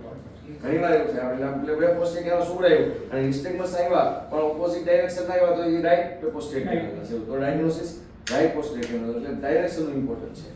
બરોબર. એવી રીતે સુપાઇન રોડ ટેસ્ટ કોણ કહેશે? Diagnosis lateral canal roll test. આ પોસ્ટિયર કેનાલ BPPV માટે તો ડિક્સોલ્વ એટલે સુપાઇન રોડ સુપાઇન રોડ કરતા હા ઓકે. સુપાઇન રોડમાં કાંઈ નથી, પેશન્ટને સુવડાવી દેવાનું, સુવડાવીને માથું 30 ડિગ્રી ઊંચું કરવાનું, એક બાજુ ફેરવવાનું, લેફ્ટ સાઈડ સીધું કરી દેવાનું, 30 ડિગ્રી ઊંચું કરવાનું, રાઈટ સાઈડ ફેરવવાનું, તો રાઈટ લેટરલ ને લેફ્ટ લેટરલ ડિટેક્ટ થઈ જાય. એમાં વર્ટિકલ એમાં હોરિઝોન્ટલ નિસ્ટેગમસ આવશે, પોસ્ટિયર કેનાલમાં રોટેટરી નિસ્ટેગમસ આવશે. લેટરલ કેનાલ BPPV ડાયગ્નોસ કરવા માટે જો ચાર એન્ટ્રી કેનાલ BPPV ના પેશન્ટ બહુ નથી હોતા. એટલે પોસ્ટિયર લેટરલ એમાં પણ પોસ્ટિયર BPPV ના પેશન્ટમાં લગભગ 90% પોસ્ટિયર હોય, 10% લેટરલ કેનાલ. એન્ટ્રી કેનાલના બહુ નથી હોતા. તો એ બે વસ્તુ જોવાની છે. બરોબર. તો ડિક્સોલ્પેક છે એ પોસ્ટિયર કેનાલ માટે અને સુપાઇન રોડ ટેસ્ટ છે લેટરલ કેનાલ માટે. અને લેટરલ કેનાલ BPPV હોય તો કેમ BPPV માં ઓલવેઝ લેસ ધેન 1 મિનિટ એમ નથી. લેટરલ કેનાલમાં લાંબા ચાલે નિસ્ટેગમસ, ચક્કર એ લાંબા ચાલે લેટરલ કેનાલમાં. લાંબી ટેસ્ટ ફરજિયાત છે બરોબર ને. એટલે સ્પોન્ટેનિયસ નિસ્ટેગમસ, ગેસ નિસ્ટેગમસ, રોમ્બલ ટેસ્ટ, ડિક્સોલ્પાઇક અને સુપાઇન રોડ ટેસ્ટ આટલું તો ફરજિયાત છે. આ બાકીની બધી ટેસ્ટ CNS રૂલ આઉટ કરવા માટે છે. તો એ બધી આપણે VCOPT માં ઘણીવાર ના કરતા હોઈએ. ઇમ્પલ્સ થી કઈ થાય હા હેડ ઇમ્પલ્સ આવશે. હા પછી CNS એક્ઝામિનેશન બધું તો ફિંગર નોઝ ને આપણે સ્કીપ કરવું બરોબર. હવે ક્લિનિકસ હેડ ઇમ્પલ્સ ટેસ્ટ. હવે હેડ ઇમ્પલ્સ ટેસ્ટ ઇમ્પોર્ટન્ટ ક્યારે છે કે મેં કીધું ને એમ કે પેશન્ટ આવે સરે કીધું કે અમારા એક ક્યુ સજેસ્ટ કરતો જ્યારે પેશન્ટ આવે સિવિયર વર્ટિગો સાથે પેશન્ટ આવે તો સ્ટ્રોક નથી ને એ જોવા માટે આપણે હિન્ટ્સ ટેસ્ટ કરવાની છે કે સિવિયર વર્ટિગો વાળા પેશન્ટ આવે તો માંડ પેશન્ટ એક તો આંખે ખોલતું હોય અને ઘણીવાર MRI માં 24 અવર્સ પછી ઇન્ફેક્શન દેખાય. તો આમાં આ ટેસ્ટ એના માટે ક્લિનિકલ ટેસ્ટ બહુ ઇમ્પોર્ટન્ટ છે. પણ આ ટેસ્ટ આપણે રૂટીન પેશન્ટ બધા BPPV વાળા આવે ને બધું કરવામાં આવે તો ટાઈમ ન મળે. એટલે એ આપણે સિવિયર એક્યુટ વર્ટિગો વિથ વોમિટિંગ ને બે જણા પકડી લેવા હોય તો એમાં આ ટેસ્ટ બહુ ઇમ્પોર્ટન્સ છે. The head impulse test is an important and simple bedside test to employ in patient with acute severe vertigo. This test can help in distinguishing cerebellar stroke from acute vestibular disorders. This monitor the integrity of vestibular-ocular reflex. Corrective seconds occur when head is turned quickly towards the dysfunction side. આપણે હેડ ફેરવીએ એટલે આ છે corrective second કરી પછી હેડ impulse test કરવાની કેવી રીતના તો પેશન્ટને આપણે આપણી સામે બેસાડવાનું છે. પેશન્ટને કહેવાનું તમારે મારા નાક સામે જોવાનું છે અને આપણે હેડનું હેડ લેફ્ટ કરવાનું એટલે એને નાક સામે જોવાનું કહેવાનું છે. ત્યારે આપણે એની આંખ સામે જોવાનું કરેક્ટિવ સેકન્ડ થઈ અને પાછી એની આઈ આપણા નાક ઉપર જ ફોકસ કરશે. ના કરે તો એ પોઝિટિવ ના કહેવાય, આ પોઝિટિવ તો એ પેરિફેરલ રિજન. કરેક્ટિવ સેકન્ડ આવે તો પેરિફેરલ. ડાયરેક્શન ઓફ નિસ્ટેગમસ જોવાની જરૂર છે નહીં સર, ખાલી કરેક્ટિવ સેકન્ડ્સ જ જોવાના છે. એટલે લેફ્ટ ની કરી પછી રાઈટ ની કરવાની છે. નોર્મલી કરતું नॉर्मली करना है હા હા પેરિફેરલ હા તો પેથોલોજી. हाँ यस તો abnormal findings in good suggest peripheral region બરોબર ને નોર્મલી કરતું હોય. એટલે skew deviation test of skew deviation તો આઈ સ્ક્યુ ડેવિએશન છે કે નહીં, ઉપર નીચે છે કે નહીં, તો ઓલ્ટરનેટ કવરિંગ ટેસ્ટ આમ રાખી આપણે એપ્રિશિએટ થાય કે ભાઈ આ ઊંચી નીચી છે કે નહીં. Alternate skew deviation. Skew deviation is generally detected by alternate covering test. Skew deviation in acute vestibular syndrome was diagnosed strongly as a brainstem lesion. Skew deviation હોય તો brainstem lesion suspected હોય. એટલે CNS રૂલ આઉટ કરવા માટે છે. આપણે suspected કીધું acute severe vertigo આવે તો આ કરવાની છે. હિન્સ ટેસ્ટ એટલે હિન્સ ટેસ્ટમાં ઘણી વસ્તુ આવી જશે કે હિન્સ એક્ઝામિનેશન ઇન પેરિફેરલ વર્ટિગો શું હોય તો કે યુનિડાયરેક્શનલ નિસ્ટેગમસ. નો હિન્સ ટેસ્ટમાં શું છે નિસ્ટેગમસ, હેડ ઇમ્પલ્સ ટેસ્ટ અને સ્ક્યુ ડેવિએશન ત્રણનું કોમ્બિનેશન છે હિન્સ ટેસ્ટ. એની સ્પેસિફિસિટી સારી હોય છે કે MRI કરતાં પણ અર્લી એક્યુટમાં એમ કે ભાઈ તરત પેશન્ટ આવ્યું હોય તો ઘણી વખત MRI માં ડાયગ્નોસ ના પણ થાય. તો હિન્સ એક્ઝામિનેશન ઇન પેરિફેરલ તો યુરિનરી નિસ્ટેગમસ, નો સ્ક્યુ ડેવિએશન્સ, એબનોર્મલ હેડ ઇમ્પલ્સ ટેસ્ટ તો પેરિફેરલ. Hint examination central માં તો direction changing nystagmus, vertical skew deviations, vertical misalignment of eye and normal head impulse test. આ acute severe vertigo માં કરવાની છે. Now investigations તો many investigations are available like VNG, CCG, VHIT, SV, VM, PTA, BERA. At least vertigo ની practice આપણે start કરવી હોય તો at least minimum VNG હોય તો સારું. પેશન્ટને VNG કરો તો તમારી પાસે ધીમે ધીમે પેશન્ટ આવતા થાય. બરોબર, ખાલી જોઈને જવા દઈએ તો એને આ આપણી ઇમ્પ્રેશન એઝ એ વર્ટેગો સ્પેશિયાલિસ્ટ થાય એટલે કાંઈક તો આપણે રાખવું પડે, કંઈક કરવું પડે. વીએનજી યુઝફુલ છે મેં કીધું ને, અમુક પેશન્ટમાં ઘણું બધું યુઝફુલ છે. બધામાં વળે યુઝફુલ નથી, પણ ઘણી બધી વખત કન્ફ્યુઝન થાય તો એમાં વીએનજીનો ઘણો બધો રોલ છે. એટલે એટલીસ્ટ વર્ટેબ્રેલ સ્ટાર્ટ કરવા મિનિમમ આપણે વીએનજી હોય તો સારું.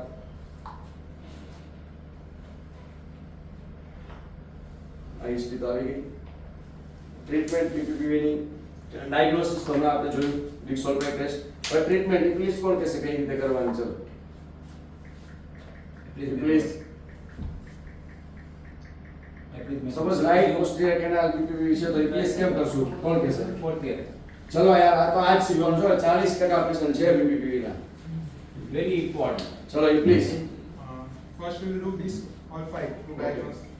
Then after we diagnose the posterior canal involvement. Okay, suppose patient is right posterior canal PPP, then First we will do Dick Solpike by turning the patient head to 45 degree and by sudden turning the head down.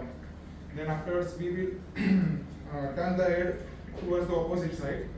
Suddenly turn the head towards the opposite side, opposite 45 degree. okay, yes. And then towards facing downwards. And Yes. then after facing downwards. So means And, how many steps? three shifts. 3 steps. Okay. First step is towards the 45 degree. 45. Towards the right posterior canal, then right, and then slipping down with again 45 degree right, 45 degree right and down. Downward. And then 30 to 45. Okay. Then it will shift to opposite. Okay, shift to opposite side. Okay. And then shift to 90 degree. 90 degree. 90 degree. Okay. હવે આમાં most important point શું છે કે replace કરતા હોય ત્યારે પેશન્ટને કહેવાનું કે ચક્કર આવશે. બીજું આપણે રાઈટ પીપીપીમાં પેલા રાઈટ સુવડાવ્યું 1 મિનિટ પૂરી, બધામાં 1 મિનિટ રાખવાની છે.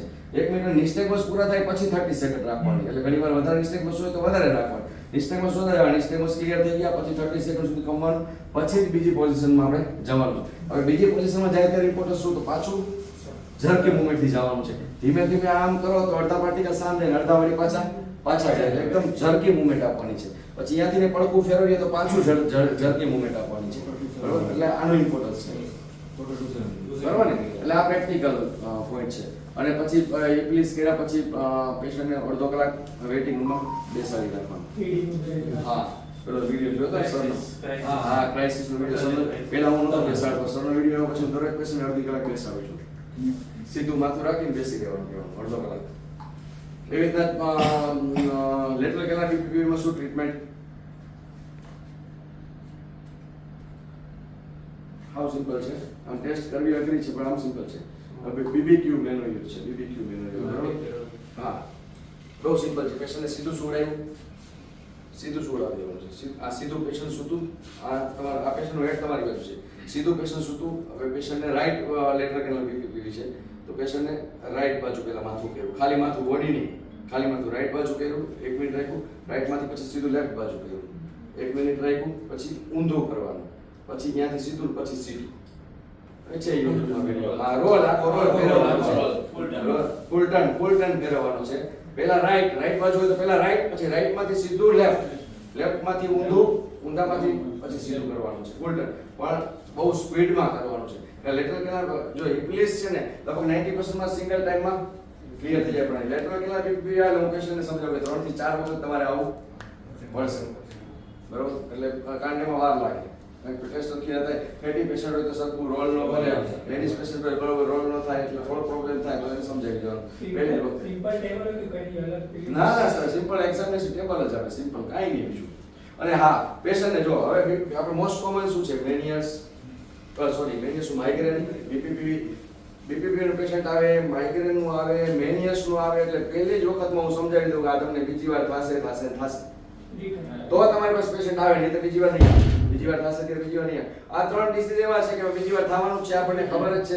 તો એને આપણે સમજાવી દઉં. મેનિયસમાં ઇવન હું અહીંયા સુધી સમજાવી દઉં કે છેલ્લે જરૂર પડે તો ઇન્ટ્રાટેમ્પેનિક જેન્ટામાઇસિન, વેસ્ટિબ્યુલર ડિરેક્ટોમી, હાવ વધારે એક જણાની જરૂર, બધું ડિટેલ તમે પેશન્ટને ડિટેલ સમજાવી દેવું પડે. એટલે મેનિયસ હોય એકવાર આપણી પાસે આવે, બીજી વાર ફિઝિશિયન પાસે ભાગે ના આવે ના, એટલે એના ડિસીઝ વિશે એને એકદમ એજ્યુકેટ કરવાનું છે.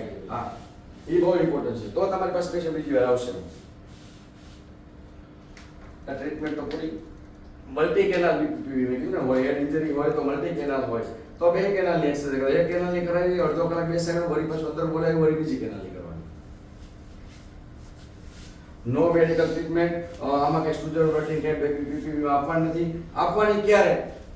સ્ટેમેટિક સ્ટુડન્ટ કે આપવું હોય આપણે ક્યારે આપવાની બીપીમાં? કે તમે એક્ઝામિનેશન કરતા હોય અને ત્યારે પેશન્ટ સિવિયર વોમિટિંગ કરે, ડિસઓર્ડર કરવા જાવ પેશન્ટ વોમિટિંગ કરે તો કઈ એક્ઝામિનેશન કરવાનો કઈ મીનિંગ નથી. ત્યારે તમે મેન્યુઅલી કરાવી શકવાના નથી. તો ત્યારે એને સ્ટેમેટિન ને વોમિકાઇન ને વર્ટિન લઈ થોડી વાર બેસાડીને ઘરે મોકલી દેવાનું. પછી સાંજે પાછું બોલાવવાનું, સાંજે આવ્યું હોય તો સવારે બોલાવવાનું, એને સમજાવી દેવાનું કે સીધું માત્ર કે સુતા રહેજો, બરોબર. અને ઘરેથી નીકળો ત્યારે ટેબ્લેટ ખાઈને આવજો, એટલે એને પાછું વોમિટિંગ ન થાય. એટલે તરત જ આપણે પેલું ત્યારે તો કરાવી નહીં શકવાનું, ત્યારે મેડિસિન બીપીપીમાં દેવાની છે એક જ કન્ડિશનમાં, બરોબર. બાકી બીપીપીમાં મેડિસિન કોઈ આપવાની નથી. મેડિસિન થી જવાના નથી, કાંઈ સેલ્ફ લિમિટિંગ છે. ઘણા પેશન્ટ એકવાર ચક્કર આવી જતા રહ્યા છે, આપણે પાસે આવે ત્યારે કાંઈ ન હોય, ડિસઓર્ડર નેગેટિવ હોય, બરોબર. એવા પેશન્ટ આવે છે, સાહેબ એકવાર આવ્યા હું સુતુતીને પટવું ભરવા ગઈને આવ્યા પછી તો કાંઈ નથી આવતા, આવે એવાય આવે. એટલે સેલ્ફ લિમિટિંગ છે, એટલે કે મેડિસિન થી તો કાંઈ જવાના જ નથી, બરોબર. એ સેલ્ફ ગયા તો એ સેલ્ફ લિમિટિંગ થઈ ગયા. એટલે એ પેશન્ટને એજ્યુકેટ કરવાનું છે કે આ સેલ્ફ લિમિટિંગ છે. એ ઘણી વાર પેશન્ટ એમ થાય કે આ તો ચક્કર મને તો ત્યારે તો એમને વયા ગયા હતા, ત્યારે તો એક ગોળી ખાલી વયા ગયા હતા, હવે તો સાહેબ આ બધું કર્યું, એટલે એને બધું સમજાવી દેવાનું છે. મેનિયસ, ચલો હિસ્ટ્રી તો પૂરી મેનિયસની. ટ્રીટમેન્ટ, મેનિયસમાં શું ટ્રીટમેન્ટ કોણ કહેશે? ડાયુરેટિક અને વેઝોડાઇલેટર, બરોબર. બે મેઇન વસ્તુ બે છે કે ડાયુરેટિકમાં કોઈ પણ રૂટીન આપણે ડાયટોર આપીએ કે ટોર્સેલ ડાયરેક્ટ કોમ્બિનેશન વાળી આપીએ. તો હવે મેનિયસનું પેશન્ટ આવ્યો આપણી પાસે કે ભાઈ સાહેબ મને 1 મહિનાથી ચક્કર આવે, 1 મહિનામાં પાસ હિસ્ટ્રી કાંઈ ના હોય, 1 મહિનામાં 2 વખત આવ્યા, તો આપણે ડાયટોર કેટલી વાર આપવી, ડાયુરેટિક કેટલા મહિના આપવી, કાંઈ નહીં આપવી, કેટલા મહિના આપવી, ના આપવી. તો આપણે એને કેટલા ટાઈમથી ડિઝીઝ છે ને એ પ્રમાણે 2 જ વખત આવ્યા છે તો આપણે એને 15-20 દિવસ આપી બંધ કરી દઈએ અને સમજાવીએ કે જો આ ફરીવાર તને થશે, વર્ષે ફરીવાર થાય તો પાછી 15 દિવસ તને આપશું, વારે ઘડીએ થાય તો પછી 3 મહિના આપશું, બરોબર. એને સમજાવવાનું છે કે ભાઈ વારે ઘડીએ થશે 3 મહિના, અત્યારે 15 દિવસ આપીને આપણે બંધ કરી દઈશું, પછી જોશું તમને વર્ષે આવશે.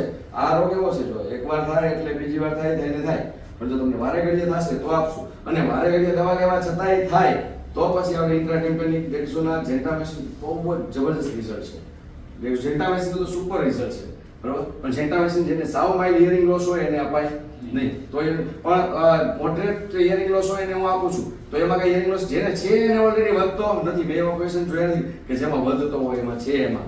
એટલે જેન્ટામેસિન છે ને હિયરિંગ લોસ છે એમાં આપવામાં મારા એક્સપિરિયન્સ પ્રમાણે કઈ એને વધતો નથી. પણ જેને હિયરિંગ લોસ માઇલ્ડ હોય તો એનો પછી ઇન્ટરમીડિયેટ ડેક્સો ના આપું છું. કેટલો આપવાનું? હા સર, શું કહે? એનાથી નીકળ્યું દેખવાથી સ્ટીરોઇડ છે એટલે એન્ટી ઇન્ફ્લેમેટરી પ્રોસેસ ને બધું થાય, એની અંદર પ્રેશર ને બધું. પ્રેશર ચેન્જમાં હા હા, એટલે ડેક્સોનાનું એવરેજ રિઝલ્ટ છે, પણ જેન્ટામાઇસિનનું સારું રિઝલ્ટ છે. હવે જો જેન્ટામાઇસિન કેટલા ઇન્જેક્શન આપવાના? હું 8 આપું છું. શરૂઆતમાં 3 દિવસે 3 વખત આપું, પછી 5 દિવસે કેટલા? 8 વખત. મિડલ ઇયર કેવિટી અડધો ml માં જાય તમારે, બરોબર. હા, હવે આપવાનું કઈ રીતે કોણ કહેશે? ઇન્ટ્રાટેમ્પોનિક ડ્રગ કઈ રીતે આપવાની કોણ કહેશે? તો ગ્રોમેટ કા પછી 26 હા, સિરિયલ પણ કઈ રીતે? સ્પાઇનલ નહીં, 26 હા, એક તો પોસ્ટ ઇન્ફિરિયરલી આપવાની, બીજું અને અડધી કલાક અડધી કલાક સુડે રાખવાના, બીજું પેશન્ટને સ્વેલો નહીં કરવાનો. સ્વેલો નહીં, યસ ગુડ. સ્વેલો નહીં કરવાનું, બોલવાનું નહીં, અડધી કલાક એડપ્રાઇઝ. અને હા, ઇન્જેક્શન આપતા પહેલા આપણે પોસ્ટેરો ઇન્ફિરિયરલી આપી નીડલથી, તો એન્ટેરો સુપિરિયરલી એક પંચર કરી નાખવાનું, ખાલી આમ ટક કરી નીડલ, એટલે એર બધું ત્યાંથી નીકળી જાય, નહીં તો શું છે જાશે નહીં. એટલે ઉપર એન્ટેરો સુપિરિયરલી પંચર કરવાનું છે, ઇન્ફિરિયરલી. ઇન્ફિરિયર પંચર તો શું થાય, થોડું જાય ઇન્ફિરિયર બહાર નીકળવા માટે, ઓલું આખું ભરાય પછી બહાર નીકળે. એટલે એન્ટેરો સુપિરિયરલી પંચર કરવાનું છે, ખાલી સેટ પંચર. આ ઇમ્પોર્ટન્ટ છે. અને પેશન્ટને સ્વેલો નથી કરવાનું, બરોબર. અને હેડઅપ રાખી બોલવાનું નથી, અને હેડઅપ રાખીને અડધો કલાક સુડા રહીને ઊભા કરી દેવાના છે, આ રીતે. અને જેન્ટામાઇસિન આપી તો ઘણી વખત પેશન્ટને બેલેન્સ થોડું હેમ્પર થાય, કોઈ બેલેન્સ સિસ્ટમ ડાઉન થાય એટલે પેશન્ટને ઇમ્બેલેન્સ જેવી ફરિયાદ કરે. પેલા સાહેબ હવે પછી પેશન્ટ ફોલો પણ સાહેબ હવે ફરેવા ચક્કર નથી આવતા, પ્રોબ્લેમ હાલવામાં મજા નથી આવતી, એવું થાય છે. તેને સમજાવવાનું કે આ ટેમ્પરરી છે, એ પછી સેન્ટ્રલ કમ્પેશનથી થઈ જશે એમ. ડાયાબિટીસ 3 મહિના આપો તો કઈ હા, એને પોટેશિયમ ભેગું પોટક્લોર સિરપ આપવાનું ભેગું, પોટેશિયમ, હા પોટેશિયમ આપવાનું ભેગું, અને કેળા ખાવાનું કહેવાનું. ના રેગ્યુલર ફૂડ ડોઝ, બરોબર. ટેપરિંગ નહીં. સડન બંધ કરી શકાય. બહુ recurrent history હોય તો 3 મહિના. મેનિટોલનું કોમ્બિનેશન આવે છે આઈવી ફાસ્ટ હા ગ્લિસરોલ અને મેનિટોલ મસ્ત રિઝલ્ટ આવે અડધો કલાક. Many years માં. Acute attack માં સર. Acute Acute attack માં. Acute Acute attack. આઈવી બરાબર ને? હા, acute attack માં સર. હા આવે છે સર. એટલે મેનિયસની ટ્રીટમેન્ટમાં બધી કંટ્રોવર્સી છે, કેટલું આપવું, શું આપવું. અને પણ આપણે ડાયમોક્સમાં છે, ડાયમોક્સમાં લેગ પેઇન ને એ બહુ કમ્પ્લેન કરે છે, એટલે હું પછી ડાયટોર આપું. ડાયટોર કોઈ કમ્પ્લેન નથી થતી. હવે એનું રિઝલ્ટ ઓલમોસ્ટ સેમ જેવું લાગે છે. ડાયમોક્સમાં થોડી વધારે પેશન્ટ કે સાહેબ શરીર તૂટે છે ને એવું બધા 5 દિવસ પાછા આવે ને તરત ફરિયાદ કરે છે. ના, ડાયટોરમાં કાંઈ નથી થતું. એવું પોટેશિયમ આપીને કાંઈ. એટલે છે ને મેનિયસમાં ટ્રીટમેન્ટમાં કંટ્રોવર્સી છે, બરોબર. તો મેં કીધું એમ કે 1-2 મહિનાની હિસ્ટ્રી હોય તો 15 દિવસ આપીને બંધ કરી દેવાની. લોંગ ટર્મની હિસ્ટ્રી હોય તો 3 મહિના આપવાની. એને છતાં એમ સમજો કે 3 મહિના પછી બંધ કરવાથી જો વર્ષે 2 વર્ષે થાય તો કાંઈ ચિંતા કરવાની નથી, તો પાછી આપણે આપશું. મહિને ને મહિને થયા રાખે તો પછી એનો ઉપાય જેન્ટામાઇસિન કે ડેક્સોના છે એને સમજાવવાનું. પછી એને એ સમજે કે બહુ રેર 1001 જણાને વેસ્ટિબ્યુલર ન્યુરોટોમીની જરૂર પડે. એ બહુ બધું ટૂંકમાં ડિસીઝ પ્રોગ્રેશન એને વ્યવસ્થિત સાયન્ટિફિકલી આપણે સમજાવીએ ને તો એને મજા આવે ને પેશન્ટ પાછું આપણી પાસે આવે. અને ખરેખર ઇન્ટ્રાડિપેન્ડિંગના રિઝલ્ટ મેનિયસમાં બહુ જ સારા છે, ઘણા બધા સારા છે. કે ફ્રીક્વન્સી બહુ જ ઓછી થઈ જાય છે, ઘણી બધી ઓછી થઈ જાય. પાછું થાય તો પાછા 4-5 આપી દે. પેશન્ટ જ સામેથી કહે સારી ઇન્જેક્શન આપી દો ને 2 વર્ષ તો નિરાત રહી મારે એમ. પેશન્ટ જ સામેથી કહે, કારણ કે પેશન્ટ એટલા બધા કંટાળી ગયો મેનિયસ વાળા એમ કે. અને ક્લિનિકસમાં ઘણો બધો ઇમ્પ્રુવમેન્ટ થઈ જાય છે પેશન્ટ. તો કે સાહેબ તમારા ઓછા થઈ ગયા, ઇન્જેક્શન પાછા આપો ને પેશન્ટ સામેથી ડિમાન્ડ કરે એમ. વર્ષે 2 વર્ષે પાછું એવું હોય ને તો પાછું સામેથી કહે. હા. સિંગલ ડોઝ માટે ના, ઓડી મોર્નિંગમાં જ આપવાનું ડાયુરેટિક્સ. નાઇટમાં આપી તો યુરિન પાસ કરવાનું પડે પેશન્ટ, એટલે હંમેશા મોર્નિંગ હોય. એક્યુટ ડિસીઝમાં સિમ્પટમ જતા રહ્યા પછી ફેરવે. સર ટોર્સેમેડમાં કાર્ડિયાક સાઇડ ઇફેક્ટ કંઈ આઈ ડોન્ટ નો. કેમ કે ટોર્સેમેડમાં કદાચ નાખ્યું એટલે પેલા બેઝલાઇન ડીસીજી કરાવી ઓલ્ડ એજમાં પ્રિકોશન્સ રાખવાના. હા. And the beta histine, it causes vasodilatation of the inner ear. અને beta histine આપવાની. આમાં સ્ટુજેરોન ને સ્ટેમેટિલ કરતા beta histine અને ડાયુરેટિક્સ. હું બે ડાયુરેટિક્સ અને beta histine 3 મહિના આપું. રિકરન્ટ હોય તો નહીતર 2-15 દિવસ આપું. જેને 1-2 મહિનાની હિસ્ટ્રી હોય તો. નીકળે જેન્ટામાઇસિન, ડેક્સોના, રાઈટ આઈબીએક્સ. ગઈ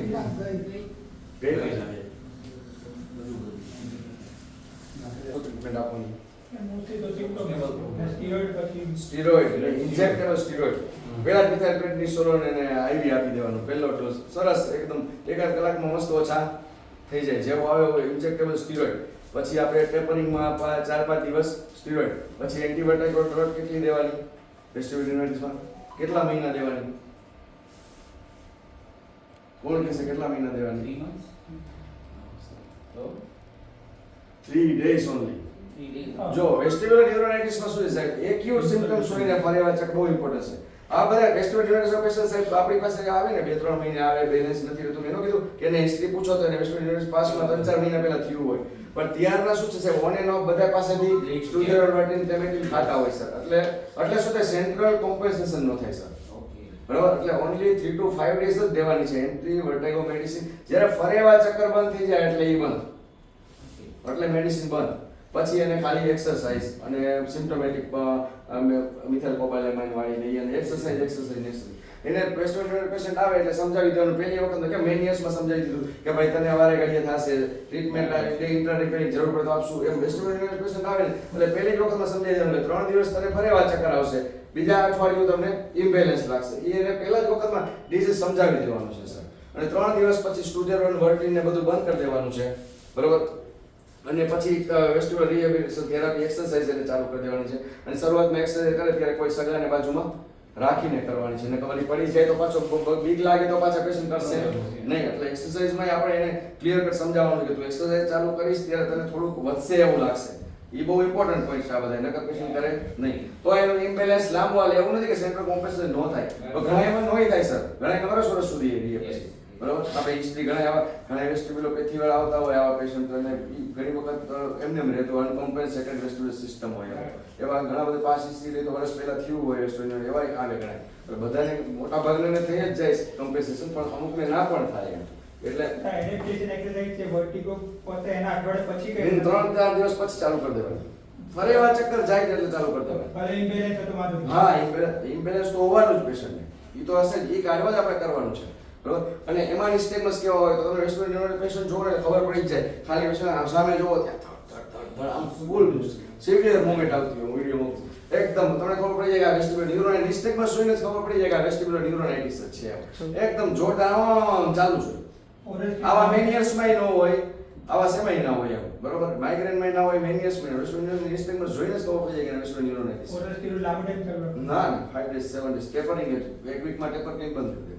recurrent ના હોય ને? પછી ના નો રિકરન્ટ.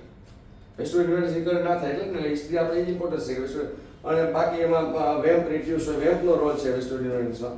રિડ્યુસ વેમ્પ આવે, caloric test, canal paresis on disease side, આ બધી ટેસ્ટ નો ઇમ્પોર્ટન્સ છે પણ બધા કરતા નથી. ટ્રીટમેન્ટમાં steroid, રિટાઇસ્ટિસિન, પ્રોકોપેન given for 3 to 5 days only. No role of much of antiviral. મેં કીધું after acute phase gone, stop labyrinthine suppression. Advice steroid therapy. Okay. Labyrinthine is same except in patient labyrinthine there is a tinnitus and hearing loss is present. પછી આમાં લેબિરિથિન patient આવે તો એને પહેલા સમજાવી દેવું પડે, નીચે લખી દેવું પડે ભાઈ સાંભળવામાં ફાયદો થાય અને ના પણ થાય, ચક્કર વટી જશે એને પહેલા નીચે લખી દેવું પડે. આપણે ગુજરાતમાં લખી નાખવું બરાબર. લેબિરિથિન પેશન્ટ આવે એટલે સમજાવી દેવું પડે, નીચે લખી દેવું. એક્યુટ એસએલ લોસ વાળો પેશન્ટ આવે એમાંય નીચે લખી દેવું કે ભાઈ સાંભળવામાં ફાયદો થશે નહીં થાય. ડેક્ઝોન આપી ઇન્ટ્રાટીમેનિક પણ લખી તો નીચે નાખવાનું છે ભાઈ નસ સુકાઈ ગઈ છે, નસમાં વાયરસ ચેપ થયો તો સાંભળવાનું ફાયદો થશે નહીં થાય, નસને કાંઈ દબાવતું નથી, જોવા માટે એમઆરઆઈ કરાવવું છે એવું લખી દેવાનું ગુજરાતીમાં. વેસ્ટિબ્યુલર માઇગ્રેન હિસ્ટ્રી તો આપણે જોવાઈ ગઈ.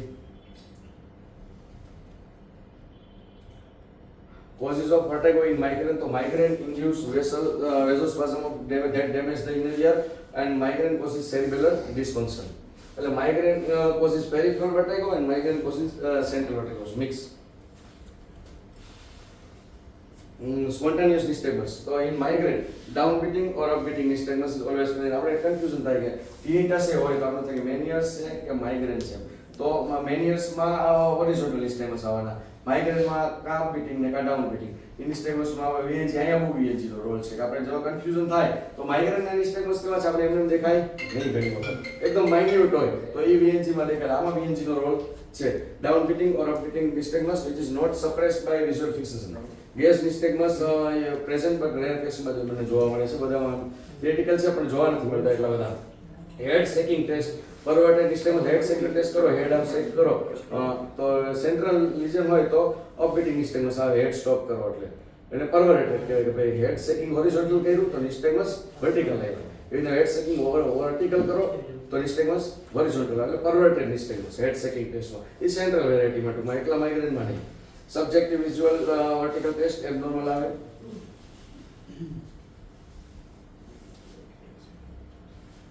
ટ્રીટમેન્ટ કોણ કહેશે માઇગ્રેનની ટ્રીટમેન્ટ?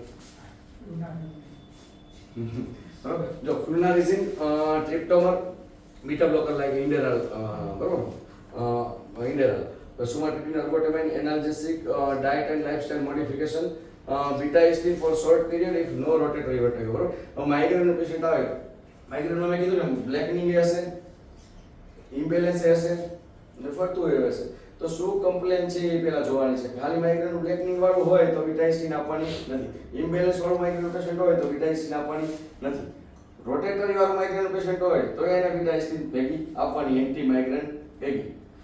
બે રોટેટરી કમ્પ્લેન છે, ખાલી બ્લેકનિંગ ને ઇમ્બેલેન્સ છે તો એમાં પછી વિટાઇસ્ટિન એન્ટી માઇગ્રેન ભેગી આપણે આપવાની નથી. હવે અગેન માઇગ્રેનમાં એવું છે, મેનિયર્સ એવું કેટલો ટાઈમ દેવી તો એ કંટ્રોવર્સી છે.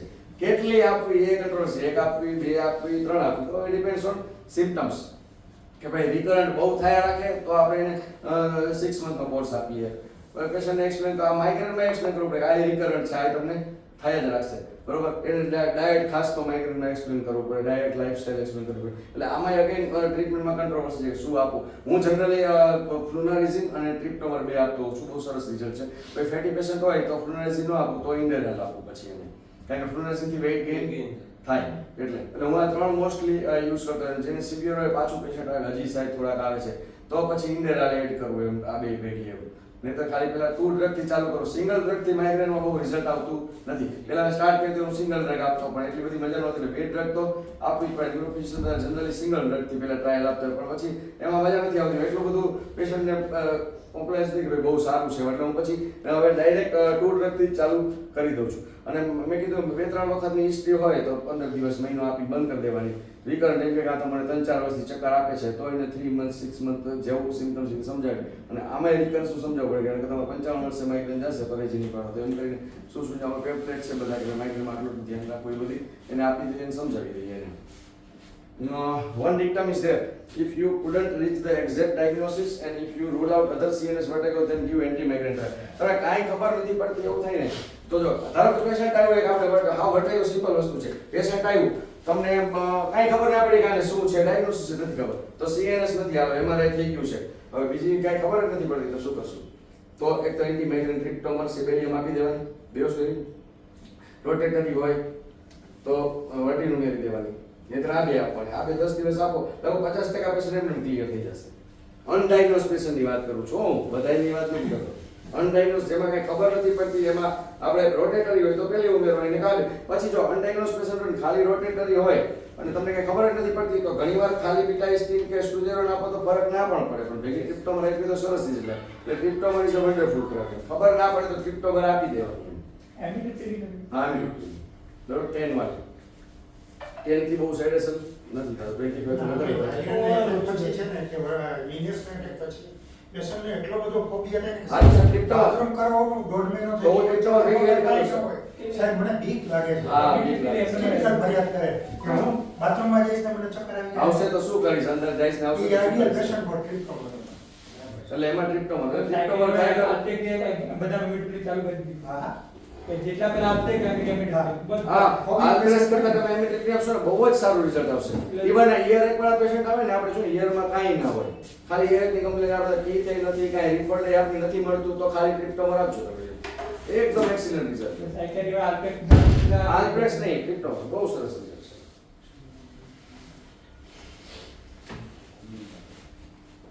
વેસ્ટિબ્યુલોપેથી તો અગેન આપણે હિસ્ટ્રી તો જોઈ લીધી. વેસ્ટિબ્યુલોપેથી મેનેજમેન્ટ આપણે ડિસ્કસ કરી લીધું. કોઝિસ ઓફ વેસ્ટિબ્યુલોપેથી બાયલેટરલ તો ototoxic drugs, post manual late stage, Meniere's bilateral હોય અને મોટી ઉંમરના દાદા હોય તો એને હોય.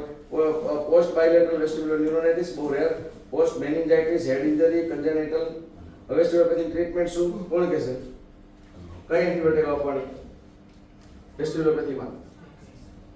સ્ટુજેરોન આપવાની, સ્ટેબિલિટી વર્ટિંગ કાંઈ નહીં આપવાનું, કાંઈ નહીં, યસ ખાલી ઓનલી એક્સરસાઇઝ, બરોબર ને?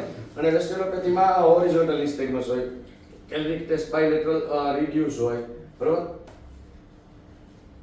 વેમ બાયલેટરલ રિડ્યુસ હોય, ઓડિયોગ્રામમાં એસએન લોસ હોય, CNS રૂલ આઉટ આપણે કરી લીધું હોય તો ખાલી VRT, બરોબર ને? બીજું કાંઈ નહીં. અને ટ્રીટ ધ કોઝ ઇફ એની કે ભાઈ કોઈ મેડિસિનના કારણે હોય તો એ આપણે સ્ટોપ કરાવવાનું, બરોબર? બાકી વેસ્ટિબ્યુલર રિહેબિલિટેશન થેરાપી, બરોબર ને? In general, any drug that used to make a vertigo better likely to worsen the vestibulopathy. How simple. Warning signs આપણે જોઈ લીધી.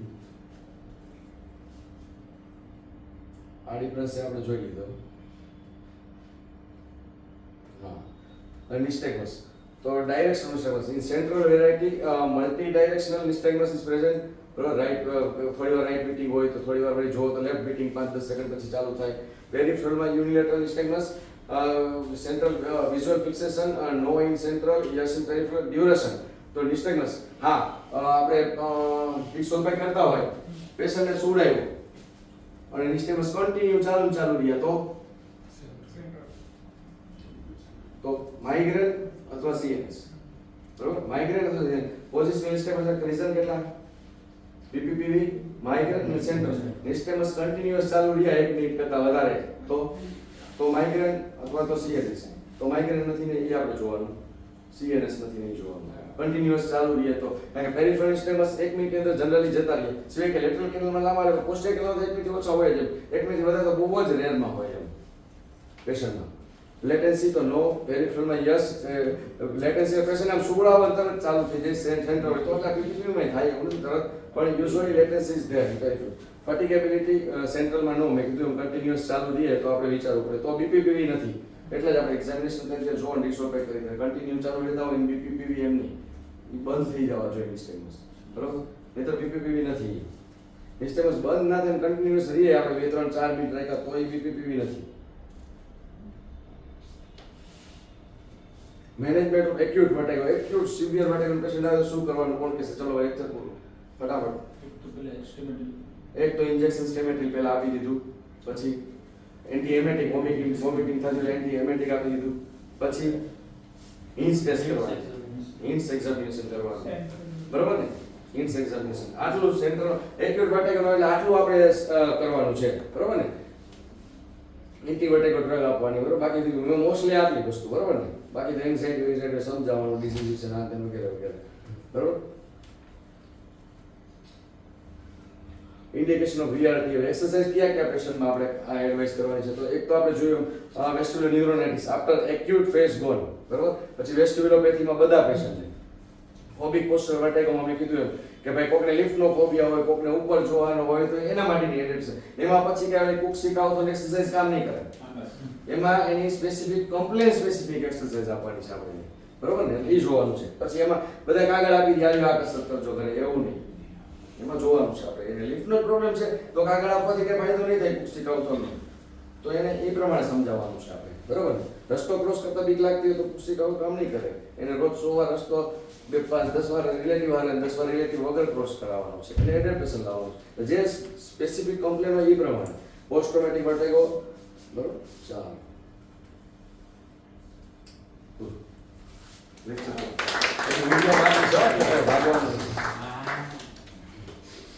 બ્રેક કરવી છે સર 5 મિનિટ. 5 મિનિટ બ્રેક લઈ ઇટાઇસ્ટિન છે એ હિસ્ટામાઇન એગોનિસ્ટ છે, સ્ટુજેરોન હિસ્ટામાઇન એન્ટાગોનિસ્ટ છે, તો બેયનું કોમ્બિનેશન નથી આપવાનું. સ્ટેમેટિલ આને કોઈ પણ લેવા દે આપી શકાય Stemetil સાથે પણ એ બે સાથે નથી આપવાની.